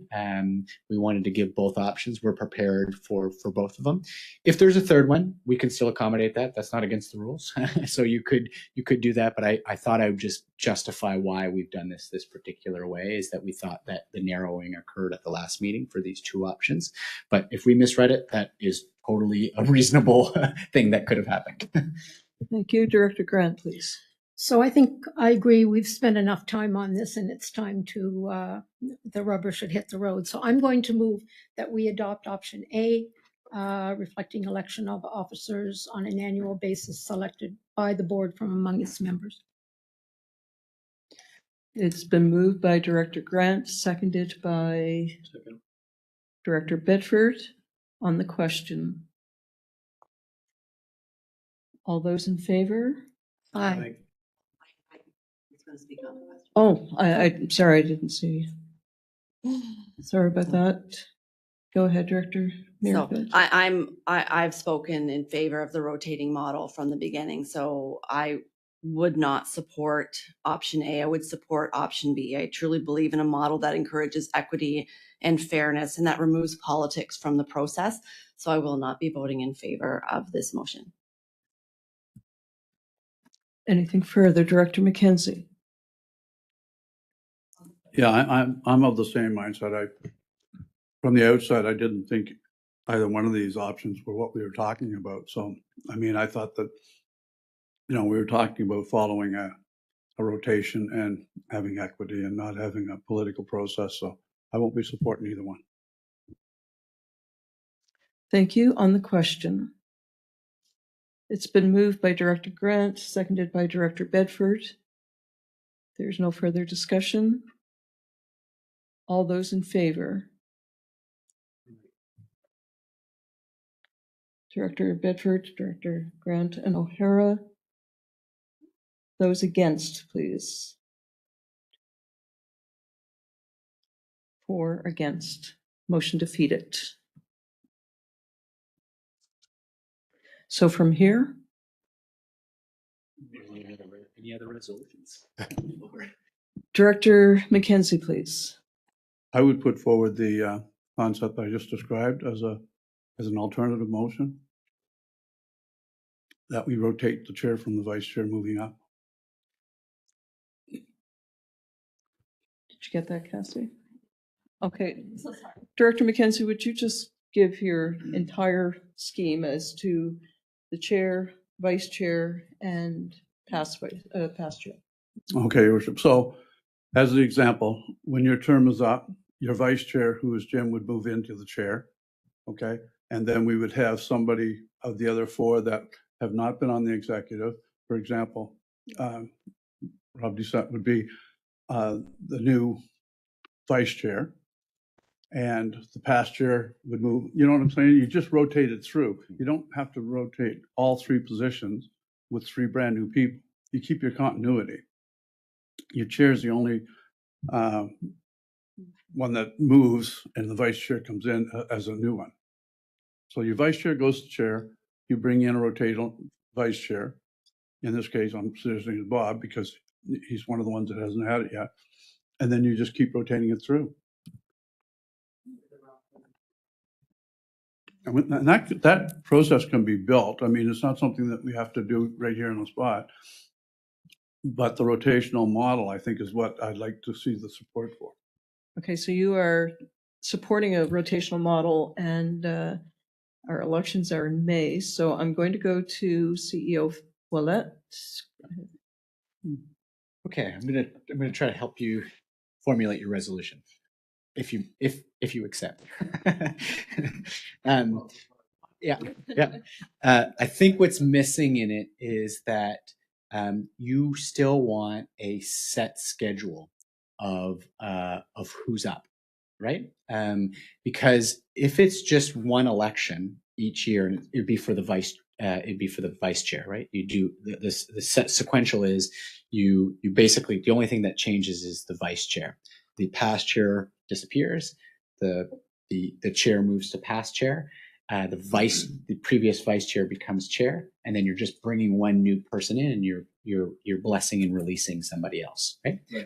So in order for this not to be equity based, and I know this because we brought this up in the last session, is that you still need what we call the roster of direction. So we have this in the report, and it clarifies the sequence of what we propose as a course.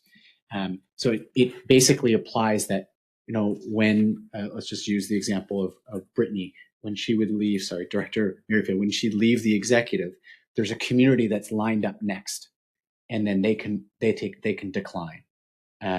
So there's not like an open vote. It couldn't be anybody who takes that role. It's clarified that that's the community who is the next, and that's the piece that I believe is around equity, is that everybody now will have a chance to play every role if they so choose, and they'd be brought in. So I think the resolution would require the adoption of the sequence that's outlined in the report. You can use the same sequence that's been proposed for option B in today's report. And that basically just outlines how we'll go through. So, and there'll still be a ratification of it at the board, similar to option B. And you can still decline. You'd still be able to decline the approach as well. So does that sound aligned with what you were speaking of? A little bit. Okay. I guess what I'm missing here is, okay, so you've got your outline here, right? From 24 right up to 2038. You only need to have one community at each year. Correct. All right. Like, I mean, the other two communities are rotating through anyway. Yeah. So, you see what I'm getting at? Perhaps I'll clarify.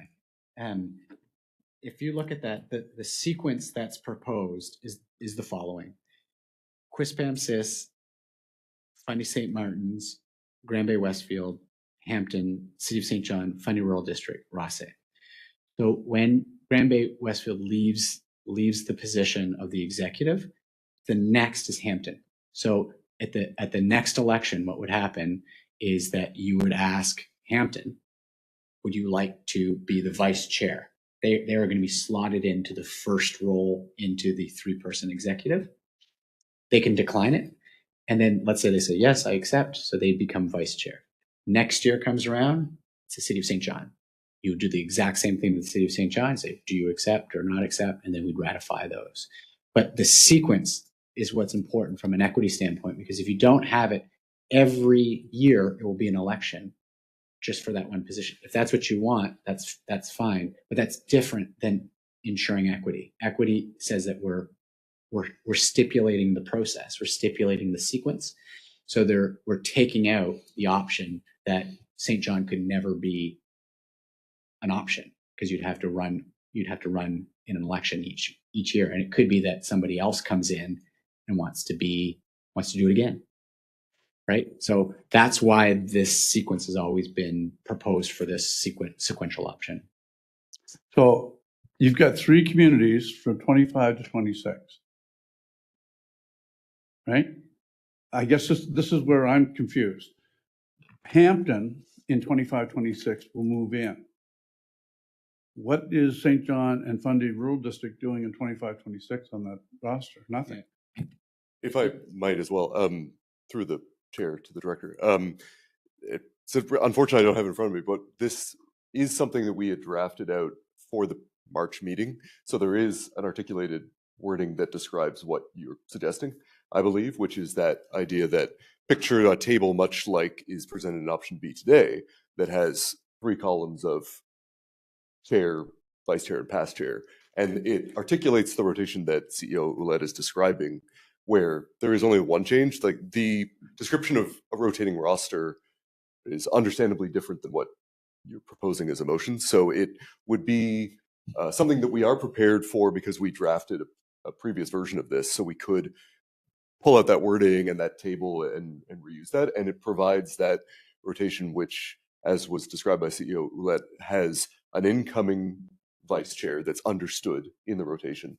And it simply cycles through where you move from vice to chair to past chair, out, vice chair, chair, past chair, out, and so forth. And that's a predetermined ratio. And we only have to outline it for enough of a rotation and then put an ellipses to say this will continue in perpetuity for ratification by everyone. And that satisfies the idea that there is that continuity for chair to past chair. Then it allows an incoming vice chair to understand the nuances of the executive and then assume the role of chair and so forth. I believe that's the description that we had prepared for our March meeting, and we could pull that out for an adoption if we want to get this solidified prior to the annual meeting in May as well. Well, I mean, I think that if you could do that, and we could even do it virtually. I mean, it's one item, but I think it's important that we, consider it and get it in there before May. And you've seen that there are 4 people around the table that, feel that this is what we want to do. So I would say that, staff go back, figure it out, exactly what we're looking for. Okay. And then bring it back so that we can implement it in May. I mean, and we could have a virtual meeting before the May meeting, for 5 minutes. And There could be, if it's approved, if your motion is approved, we could do a poll online and then just ratify the vote in May. Yeah. We'll go over to the clerk. Okay. Gotcha.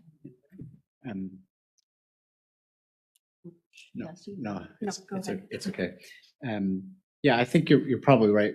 There's 2 things that have to happen. Like, we can't ratify today the procedural bylaw because we don't have the wording for it. So what Graham had done this since the last meeting is he was basically ready. So the resolutions that are presented in the report now basically have ready to go. So you would implement it, and you were implementing the changes to the procedural bylaw. We didn't draft those changes to the procedural bylaw for the option that is being identified. But what Graham's sharing with you is we know it very well because we presented it last month. So what we require to do is to come back to the board with clarity on the procedural bylaw changes and what that would look like. It won't take a lot of time, but I think it would be useful to get a resolution from this body now requesting that, so that we don't come back and say we assumed everybody was on the same page. So perhaps you can clarify that, mandate and have a host a special meeting, a virtual meeting before the May meeting to ratify for this.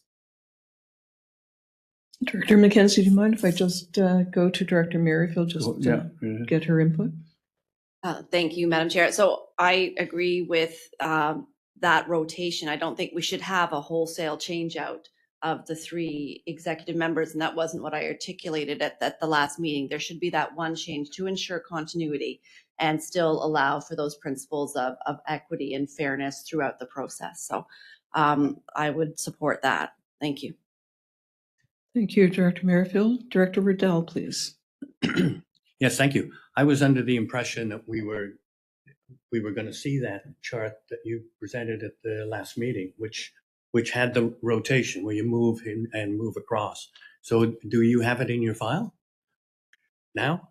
Through the chair to the director, I have it in this room, but I don't have it directly in front of me right now. Does that would seem to satisfy Director McKenzie and Director Merrifield? Yeah. Just to go back, so we can agree on a principle. Like what I'm hearing is, I think there's consensus on the principle, which is a rotating process. Each year, you're just changing the vice chair. You'd have a preset sequence of what communities are going to be asked to take on that role. And we drafted that last meeting. The only difference that we did not do is that we did not draft that general guidance into procedural bylaw language. So, and you're not adopting the spirit of it, you're adopting the procedural bylaw. So that's what we don't have for you today. So that's what we need a little bit of time just to say, okay, and it was perhaps our misread that we thought at the last meeting, this option B that we're presenting today was the preferred option.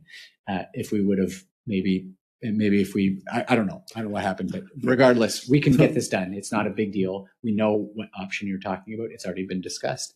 And we just need a little time to present to you what changes of the procedural law that I would look to it. So I'd say if you just pass a resolution for that gives us the mandate to do it, come back. Okay, and I would make that motion, for you to do that as you presented it. I'm not gonna say it. CEO Willett, would you please? I have something written that I just want to know if this is correct. Okay. Okay, that the board requests a special meeting be held virtually before the AGM to adopt a new section 4.5.1 of the election of officers to the FRSC procedural bylaw to reflect a rotating model to include the vice chair position. Is that correct? Yeah. Yes. Yeah, that does it. So it's been moved by Director McKenzie. Is the motion already on the floor? Had you already made the motion, or? Well, I was trying to, but this is a much better one. I didn't get a second or so. It's better when it sounds better, right? So it's been moved by Director McKenzie, seconded by Director Riddell. On the question? If I may interject on the wording of the motion, it's maybe advantageous to remove 4.5.1 specifically because there might be other sections within section 4.5 impacted by the rotating model. So we need to leave it open. Fair enough. All those in favor? Aye. Any against? 5-2. Motion carried. Against were Director Grant and Director Bedford.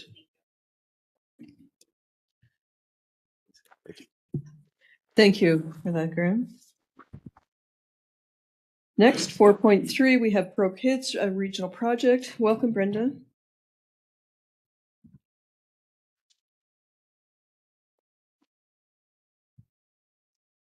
Oh, I have to be over here. Do I just move the slides or? Don't know. Try right there. I think you have it. Where, this? It's probably at the computer. Yeah, I think it is too. Don't think this works. Yeah, that's working. Did you do that? Okay. Oh. Okay. Wasn't me. Okay. Thank you. So I'm here today to give an update on the Pro Kids Recreation Project. This Pro Kids is the positive recreation opportunities for kids. We put in an application to the Economic Social Inclusion Corporation to look at expanding, increasing the capacity, sustainability, and reach of Pro Kids across the Fundy region. Pro Kids is an organization that allows access to any recreational program, organized recreational program that includes arts and culture programs as well. There's currently 2 programs existing in our region. But the 2 areas that are excluded right now, that are not included, are Fundy St. Martin's and the Fundy Rural District. What we're looking to do in this project is to see if we can expand it, look at any collaboration, and look at the efficiencies across the 2 programs.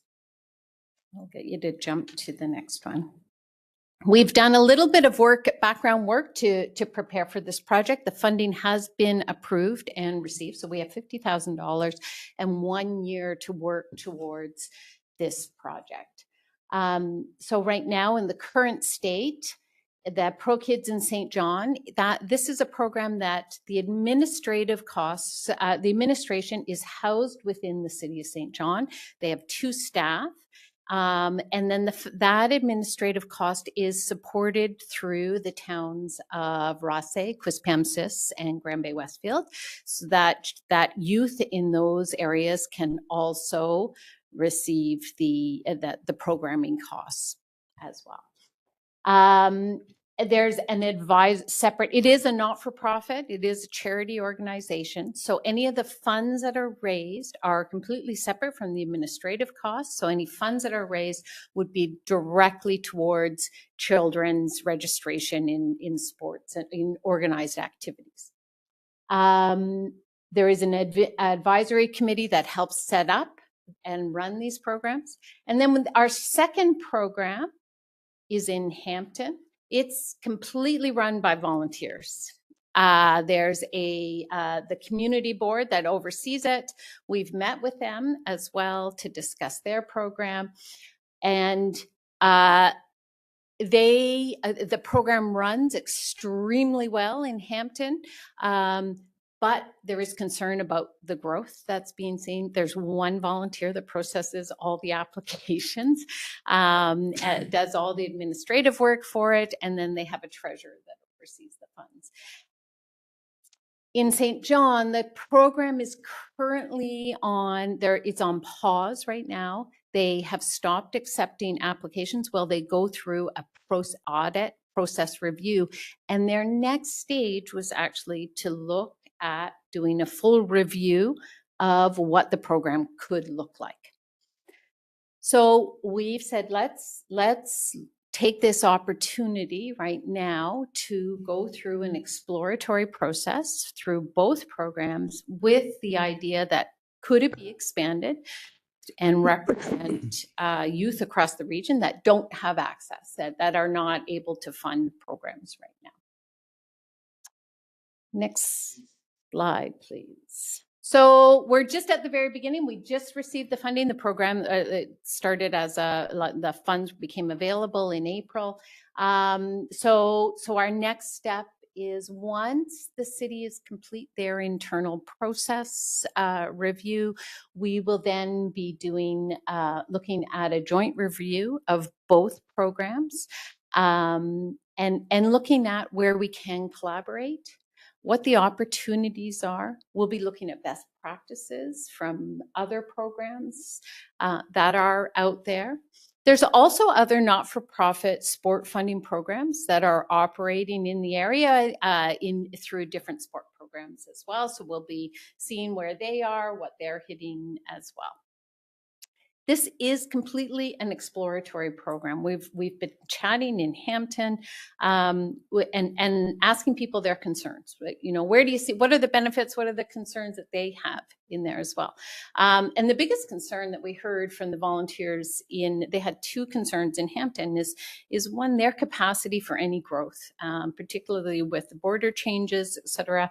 And then the economic situation right now, and that there's concern there could be more applications coming forward, and can they handle that amongst their small voluntary group? And also they recognize that it's kind of held by 1 volunteer doing all the work. If something were to happen there, what's the sustainability there of that program? So this is where we want to come in and look at that. How do we fortify? We don't want to undo anything. We want to make it better. We want to grow it and make sure that any youth across the region does have access to these funds and to the programs. The other area is Hampton's doing very well on their fundraising within their area. And one of the concerns they raised is that we don't want to fundraise. We have a good program going on here. Could we keep the funds designated to our area?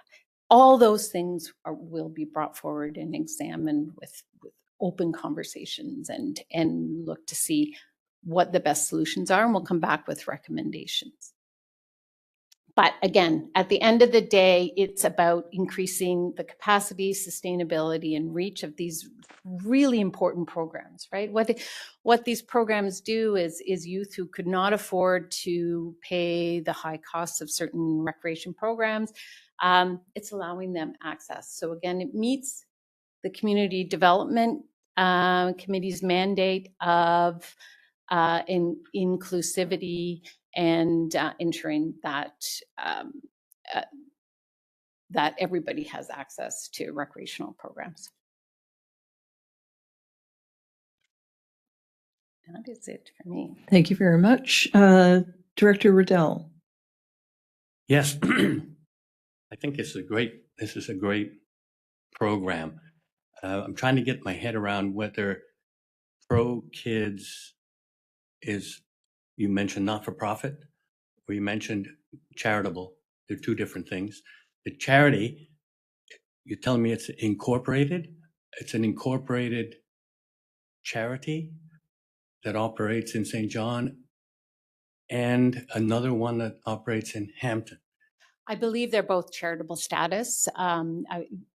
Yes. Because that's why I'm worried about charitable status, because you say it's a charitable program, but then you said it's incorporated. So that's, because if it's an incorporated charity, then really all you have to do is change the mandate in order to expand that. Is that ultimate decision? Well, we're going through the exploratory process. We'll see. And again, as to what the exact status is of both programs and where they are, I'm not sure. I believe they offer. I know with the charitable status, you can then offer tax receipts. So I believe that they both are at that process, and that's part of the process is going through where are we at right now and how do we make these programs, where can we collaborate? Could we have one administrative support across the whole region with various organizations underneath in each of their said communities? That's what we're looking at, and we'll go through the process and explore it and find out exactly the status of each of the organizations that are. Okay, I have a second question. Yes. The cost now for the 4 municipalities that contribute to the administrative costs? I do not have the exact cost in front of me right now. Because what I would like in advance is an estimate of the cost to the Fundy Rural District if you were to expand the program. That would absolutely be part of this as well. Yeah. Thank you. Thank you, Director Riddell. Director Doucette, please. Yeah. Thank you for your presentation. Yeah, in Hampton, it's been Pro Kids has been a big deal. Firemen work towards it. The RCP work towards it. The municipality helps out with as much as we can. We have some great volunteers, and I was wondering did you get any feedback from them about being interested in, they obviously they need more help in the administrative side and everything else, right? So were they a positive? I know the concern has been is we've done so much fundraising and we continue to do it every year. I mean, our firemen go over and pump gas to fill your boots they fill the big boots for the Pro Kids and stuff. It's a wonderful thing, but that funding, the concern would be from them is all that we raise in there, is that going to go out and just be in the big pot, and we're going to lose some of it, right? That would be the concern, I would think. Through the chair, absolutely. If I can, that was almost precisely. We've met with them a couple times, Yeah. and they're open, very open. We wouldn't have gone forward without their agreement beforehand, and they are certainly open to it. But we talked about, that the end result could be designated funds within in the Hampton area. Yeah. That if these are fundraised within here, and then perhaps there's another fundraiser with undesignated funds that will be attributed across the area. So we will explore all of those, and everybody will be at the table. Yeah, that's great. I mean, I'd like to see. There's no reason for us to work separately at the same thing, and everybody kind of be in one group would be great. But the concern would be the direct fundraising we've done for the years, and every year. That would be the concern. I know. Anyway, I'd be all for definitely joining up and moving forward. But we'll see what you come up with. Thank Good. you, Director. Thank you. Thank you. Director Bedford, please. Thank you, Brenda, for the presentation. This is the very first time I've heard about this, and Fundy St. Martin's has a very strong and active living committee, and they're really big into pushing sports for the children. So I would be very interested in getting information on this so I could pass on to the chairperson. Thank you. Thank you, Director Bedford. Director Merrifield, please. Thank you, Madam Chair. Just wanted to confirm that ProKids does have charitable status in the city of St. John and is capable of issuing tax receipts. I can't speak for Hampton, but I do know that it does have that status in St. John. Thank you, Director Merrifield. Thank you very much for this research and for bringing us up to date on some of the work that your office is doing. And we look forward to hearing more in the future. Thanks very much, Brenda. Yep.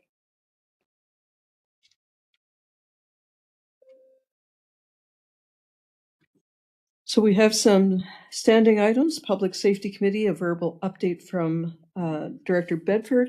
Before I do, Mr. McKenzie, do you have to leave? Oh, sorry. I was going to move receive and file for Brenda's report. Okay.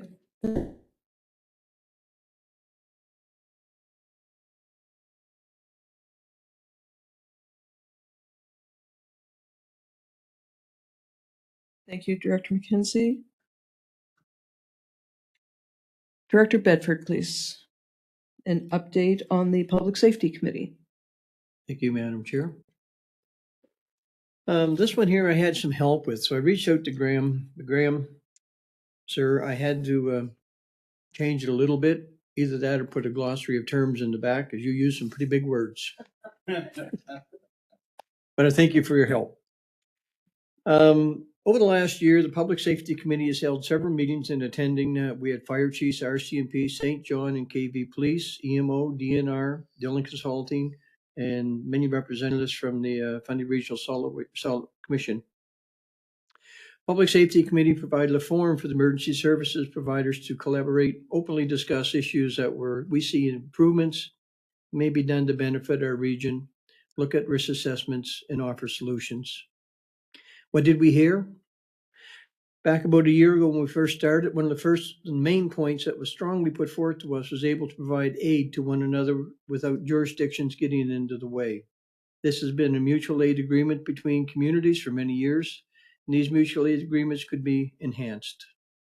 The presentation at our most recent focused on productive discussions on rail transportation corridors, risk within the regional risk assessment, thanks to a presentation the City of St. John. I believe that was Tim Riley. I believe his name was O'Reilly.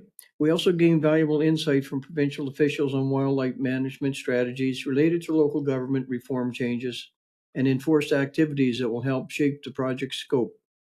These expert perspectives exemplify the added value of the FRSC can bring to all the members in the region when it comes to public safety and collaboration.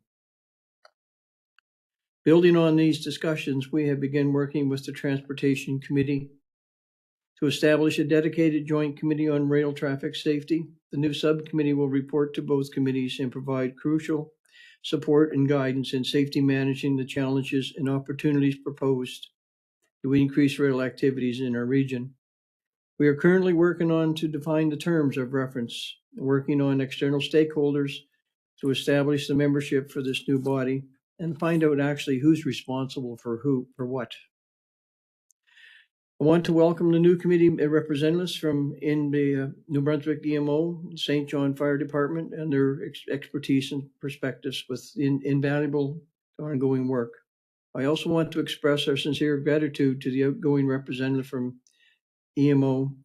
That was and retirement of Kevin Clifford for his dedicated service.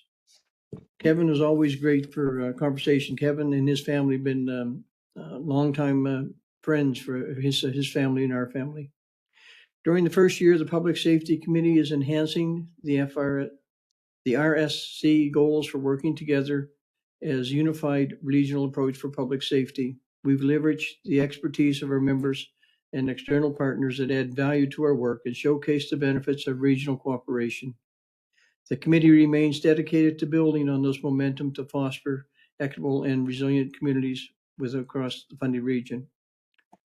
I'd like to thank my co-chair, Brittany, and the Graham, Cassie, and Phil for helping out on this committee over the last year. And we continue to hope to hold meetings and move this committee forward. This committee, my experience in the emergency services I did 22 years in the fire service. And the fire service is planners, we're doers, and then we're redoers. We're always trying to improve the emergency services. So we'll continue to work towards that over the next coming year and appreciate your support. Thank you. Thank you very much, Director Bedford, for that update on the Public Safety Committee, and thank you to your committee. Item 5.2 is Regional Facilities with Regional Facilities Committee recommendations from our CEO, Mr. Willett. Through the chair to members of the board, I'll certainly give a summary. The chair of the committee is present today. It's Chair Grant. So if there's anything that there needs to be additional feedback, please, Chair Grant, please pipe up and let us know if I'm on the right track or not in terms of summarizing. The starting point is that we had a very ambitious meeting at the start of April, probably 20 items on the agenda. It was comprehensive. This is a mandate that is a very active, it's a matured mandate in that we were already doing stuff in it, and we're learning as we go and facing new challenges as we go as well. So I have 5 different parts to this. I'm going to try to do this as quickly as possible, and I'll clarify what's an update and what's a recommendation from the committee. First off, you should know that committees do not have the power of making a decision on behalf of the board. So the proper relationship is that a committee will say, this seems like the right thing, we want to do this. They pass a resolution, and then it comes here. So that's the 3 resolutions you see are related to that. The first is on swim blocks. What's happened is that the City and Aquatic Center had made a request to the committee to access funds in 2024 for these new swim blocks. This was not a 2024 capital budget for the Aquatic Center. And the primary reason that we received in the explanation from the Aquatic Center is that the city establishes its capital budgets in a 2-year cycle. So 2 years ago, at the end of 2022, this wasn't really contemplated at the time. It wasn't thought out. They had some time to think about it and review the economic impact and the business case. And in that time period, they have since said this is a really important opportunity for us, and we want to proceed with it. Aquatic Center has provided a business case to highlight the need, the economic impact, and the expectations on accessing the additional revenue. During the committee discussion, obviously a lot of discussion was around how are we going to finance this, and also why is it so important to submit it now versus just submit it in your 2025 application. And the big rationale for that is that if there's a lost opportunity if we don't do it right now, according to the Aquatic Center and the feedback, they're trying to attract different competitions, and just indicating that these swim blocks are coming and that it's financed will ensure that and that we can get them in place for the competitions. We'll do it. So they've worked with Envision St. John on those. So they've shared the price of them. I will clarify a little bit of the math here. I think the price that they've indicated is around $72,000. There's $5,000 that's subsidized by a community group. They are seeking to get 40% funding from RDC. So if you chop 40% off of that, you get a number. And then if you subtract 55% of that number, that's the amount that the City of St. John would finance, you'll get the number that the rest of the FRSC members will finance. And that number is just below $20,000 when you do all those eliminations. So the question towards the committee was, how are we going to finance this? How will this work? And essentially, there is already a precedent to this, which is a very regular thing I share, which is that we have uncommitted funds in our 2023 regional facilities capital because we received 40% funding from RDC. We all committed to that. We approved that in our budget, but then that reduced the expectations on each one of our members. So what we told our members is put those in your reserve funds at your local government. They're still with you. You've budgeted for them, but we just haven't come and knocked on your door for them yet. But we are expected to access less of that. So there is substantial funds still available in there, or not substantial, sufficient funds, I should say. 187,000 still uncommitted in that 2023 regional facilities capital. So the committee chose to pass a resolution for the consideration of the board, which is to approve new capital expenditures for the swim blocks from uncommitted 2023 regional facilities approved capital, conditional upon Regional Development Corporation funding, and that it not exceed over 67,600. So we suspect it will be less than that with RDC funding, but that was the recommendation in place. Happy to answer any questions on this if you have any, but that is the first one, and I think it's probably better to do this one at a time. Director McKenzie, please. Thank you, Worship. I was just going to move the recommendations 1 through 4. Does anyone have any objection? I see some lights flashing, so there are some questions. Let's go to we'll get a seconder and then do the discussion and see if that suits, okay? Director Merrifield, please. I have no problem with moving resolutions 1 through 4, but I would have an amendment to resolution 1, which may require us to pull it out. I would like them separated as well. I have amendments to 2 and 3.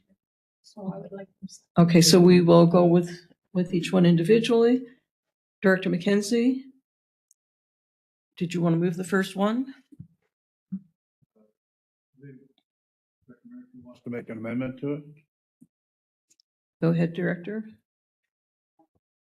Thank you. So, and this is about, I know it's only $20,000, but this is more about the principle of the thing, and that there is an obligation to any facility that receives taxpayers' dollars to do their best to relieve that burden on our taxpayers. So I would change that resolution to approve a new capital expenditure for swim blocks with the Canada Games Aquatic Centre through uncommitted 2023 regional facilities approved capital budget, conditional upon RDC funding, and also a sponsorship acquisition plan to recoup some of those funds. That is not to exceed $67,600. So I just think it's important that there is some burden placed upon the organizations to do their part in also generating funds for specific designated projects like this. So there's been an amendment made to the presentation. I'll go to next in queue, Director Riddell. Yes, I did have a problem with the wording because this expenditure, I think I was at the meeting, it's about $17,000 that is going to have to be paid by the members of this commission. And that's all based on getting a certain amount of funding. So I understood our maximum exposure from a member's point of view was going to be 17,000. So the way this reads is it said, Regional Development Corporation funding that is not to exceed 67,000. What if they give us $1 or $2? I think not to exceed. It should be the funding that we get in order for us to commit. our maximum exposure should be $17,000 to $20,000. So I think not to exceed is it was sort of misleading. Director, I'm going to go to Director Grant. Just So at the meeting, that was discussed. The problem was getting the math right there in a short period of time. And we knew it was going to be down around $20,000, but it was a very long meeting. And it was just an attempt to move it along, right? So yes, I agree. The amount probably should have been specified, but it was just the problem of getting the math done very quickly in that meeting. The second thing I would just like to say from that meeting is that all 7 CAOs were there, including your new regional manager, and the vote on this was unanimous from all of the CAOs. And yes, it's going to be hopefully nowhere near the 67,000. But the other part of it is that it's conditional upon RDC funding, and that can't be sorted out today. I don't believe, Mr. Stevens, right? So just to clarify some of those points. Yeah, and I understood that. Thank you, Director. Sorry. I understood that, and I understood that when we were talking about 17,000 when the motion was passed, the 67 came in. So I just was looking that 67 is 50,000 of funding. So I was just wondering about our max exposure as a member. That won't really change unless we get the RDC funding, and it does say conditional on the RDC funding. So really, I think it's probably okay. Not to exceed 67,000. What if they give us 90,000? Do we turn it down? That's the problem I have with the wording. Well, it's not going to, because the cost is 72,000 minus the 5 from Swimming New Brunswick, I believe it is. I might be able to provide some clarity to this. I think the number you're looking for, Director Riddell, is if RDC gives us the expected 40%, what's the total exposure on the FRSC? It's not 20,000 because St. John is still a member of the FRSC. It's 40,560. So that's the post RDC funding minus the $5,000 from the members. So that's what I think you're saying is, why does it have to be 67? It should be the full exposure post RDC funding. Thank you. So we have a motion on the table. All those in favor of, Cassie, would you please read that again? It has not been seconded, Oh, and this is what thank I you. have for the motion that the board. Could we have it seconded first? Okay, go ahead. Okay, go ahead. If I may Yep. clarify it before we get a second. That the board approves a new capital expenditure for the swim blocks with the Canada Games Aquatic Center through uncommitted 2023 regional facilities approved capital budget, conditional upon Regional Development Corporation funding and a sponsorship acquisition plan to supplement the expenditure that is not to exceed $67,600. Is that correct? Okay. Now, may I have a seconder? Seconded by Mayor Grant.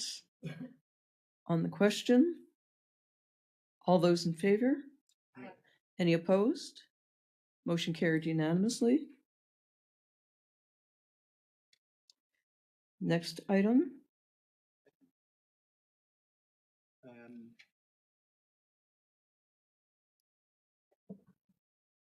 Sorry. The next item, I'll just do a quick summary on this.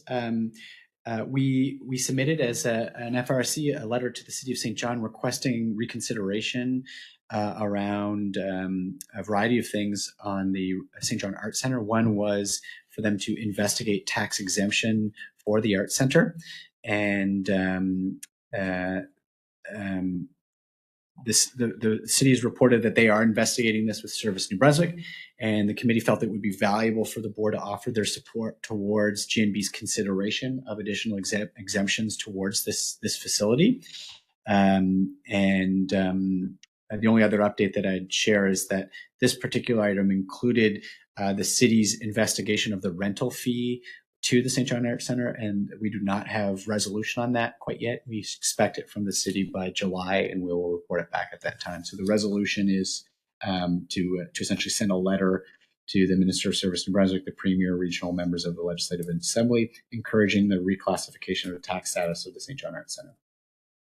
Thank you. I'll go to Director Grant, please. So I'm willing to make that motion with one change, and that would be to authorize FRSC to send a letter to the Provincial Minister of Service New Brunswick, Premier of New Brunswick, regional members of the Legislative Assembly, requesting rather than encouraging the reclassification of the tax status of the St. John Arts Center. I would second that motion. It's been moved by Director Grant, seconded by Director Merrifield. On the question, all those in favor? Aye. Any opposed? Motion carried unanimously. Item number 3.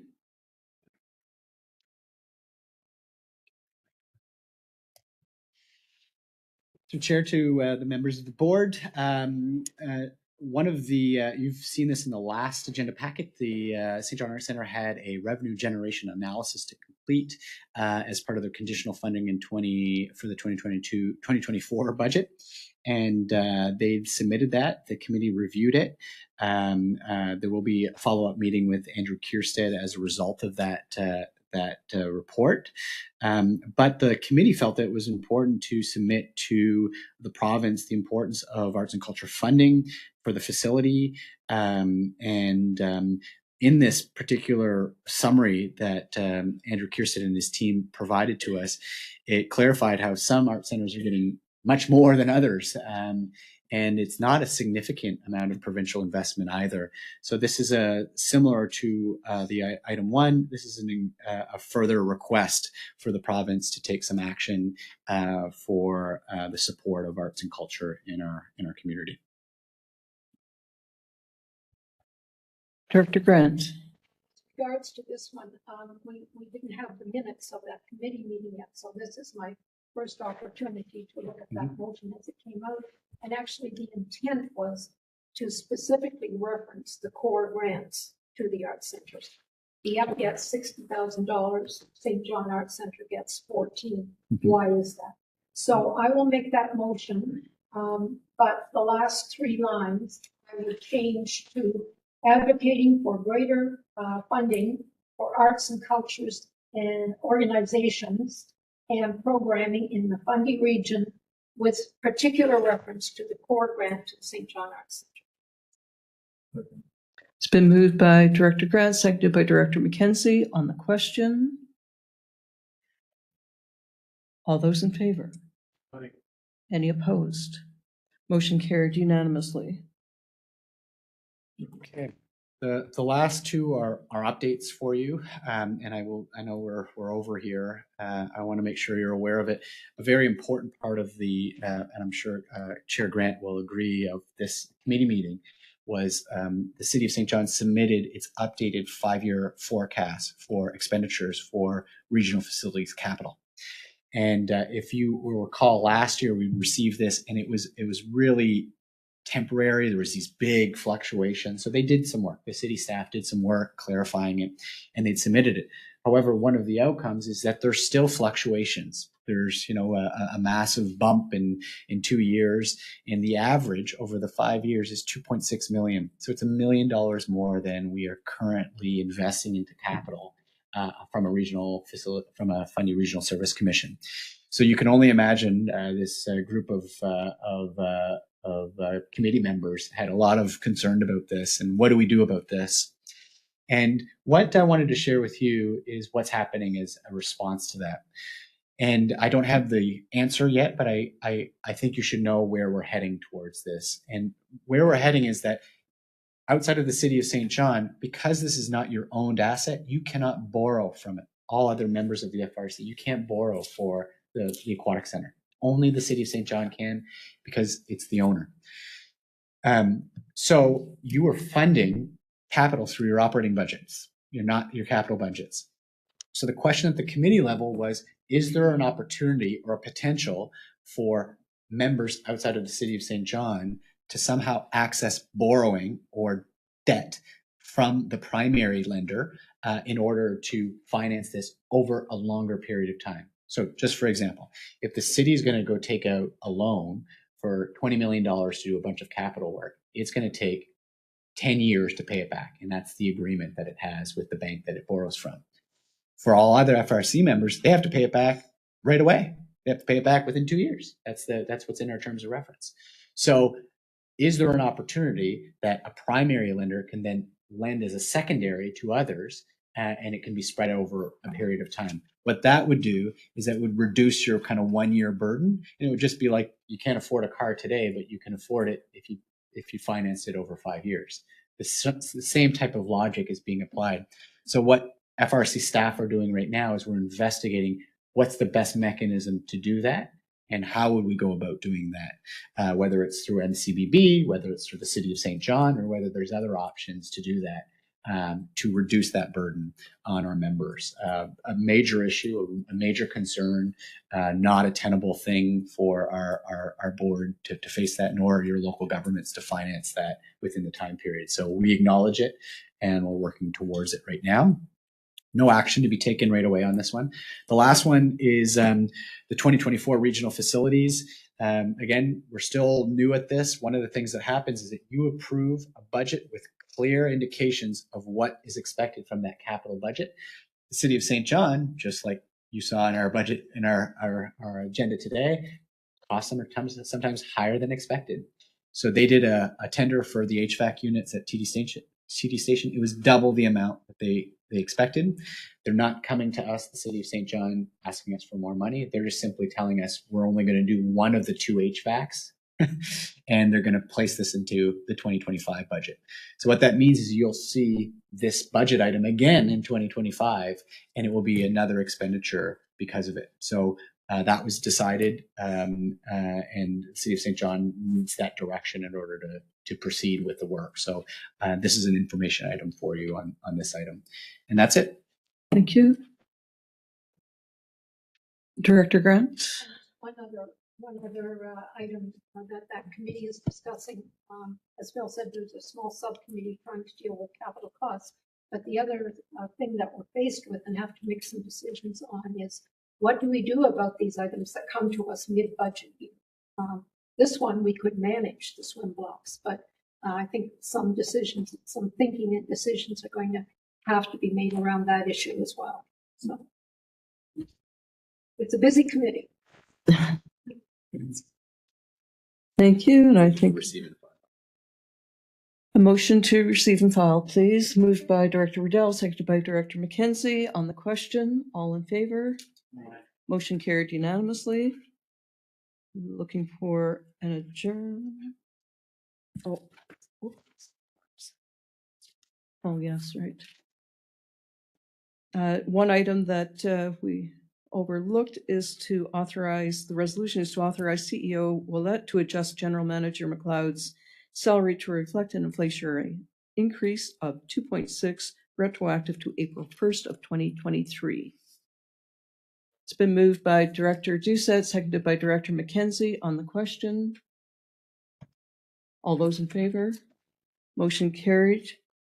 And now we're looking at adjournment. Before we do adjourn, I just want to say welcome, Scott. Thank you for being here.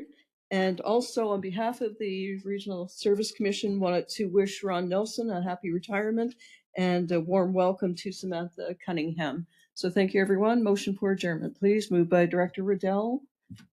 All those in favor? Motion carried. Thank you, everybody.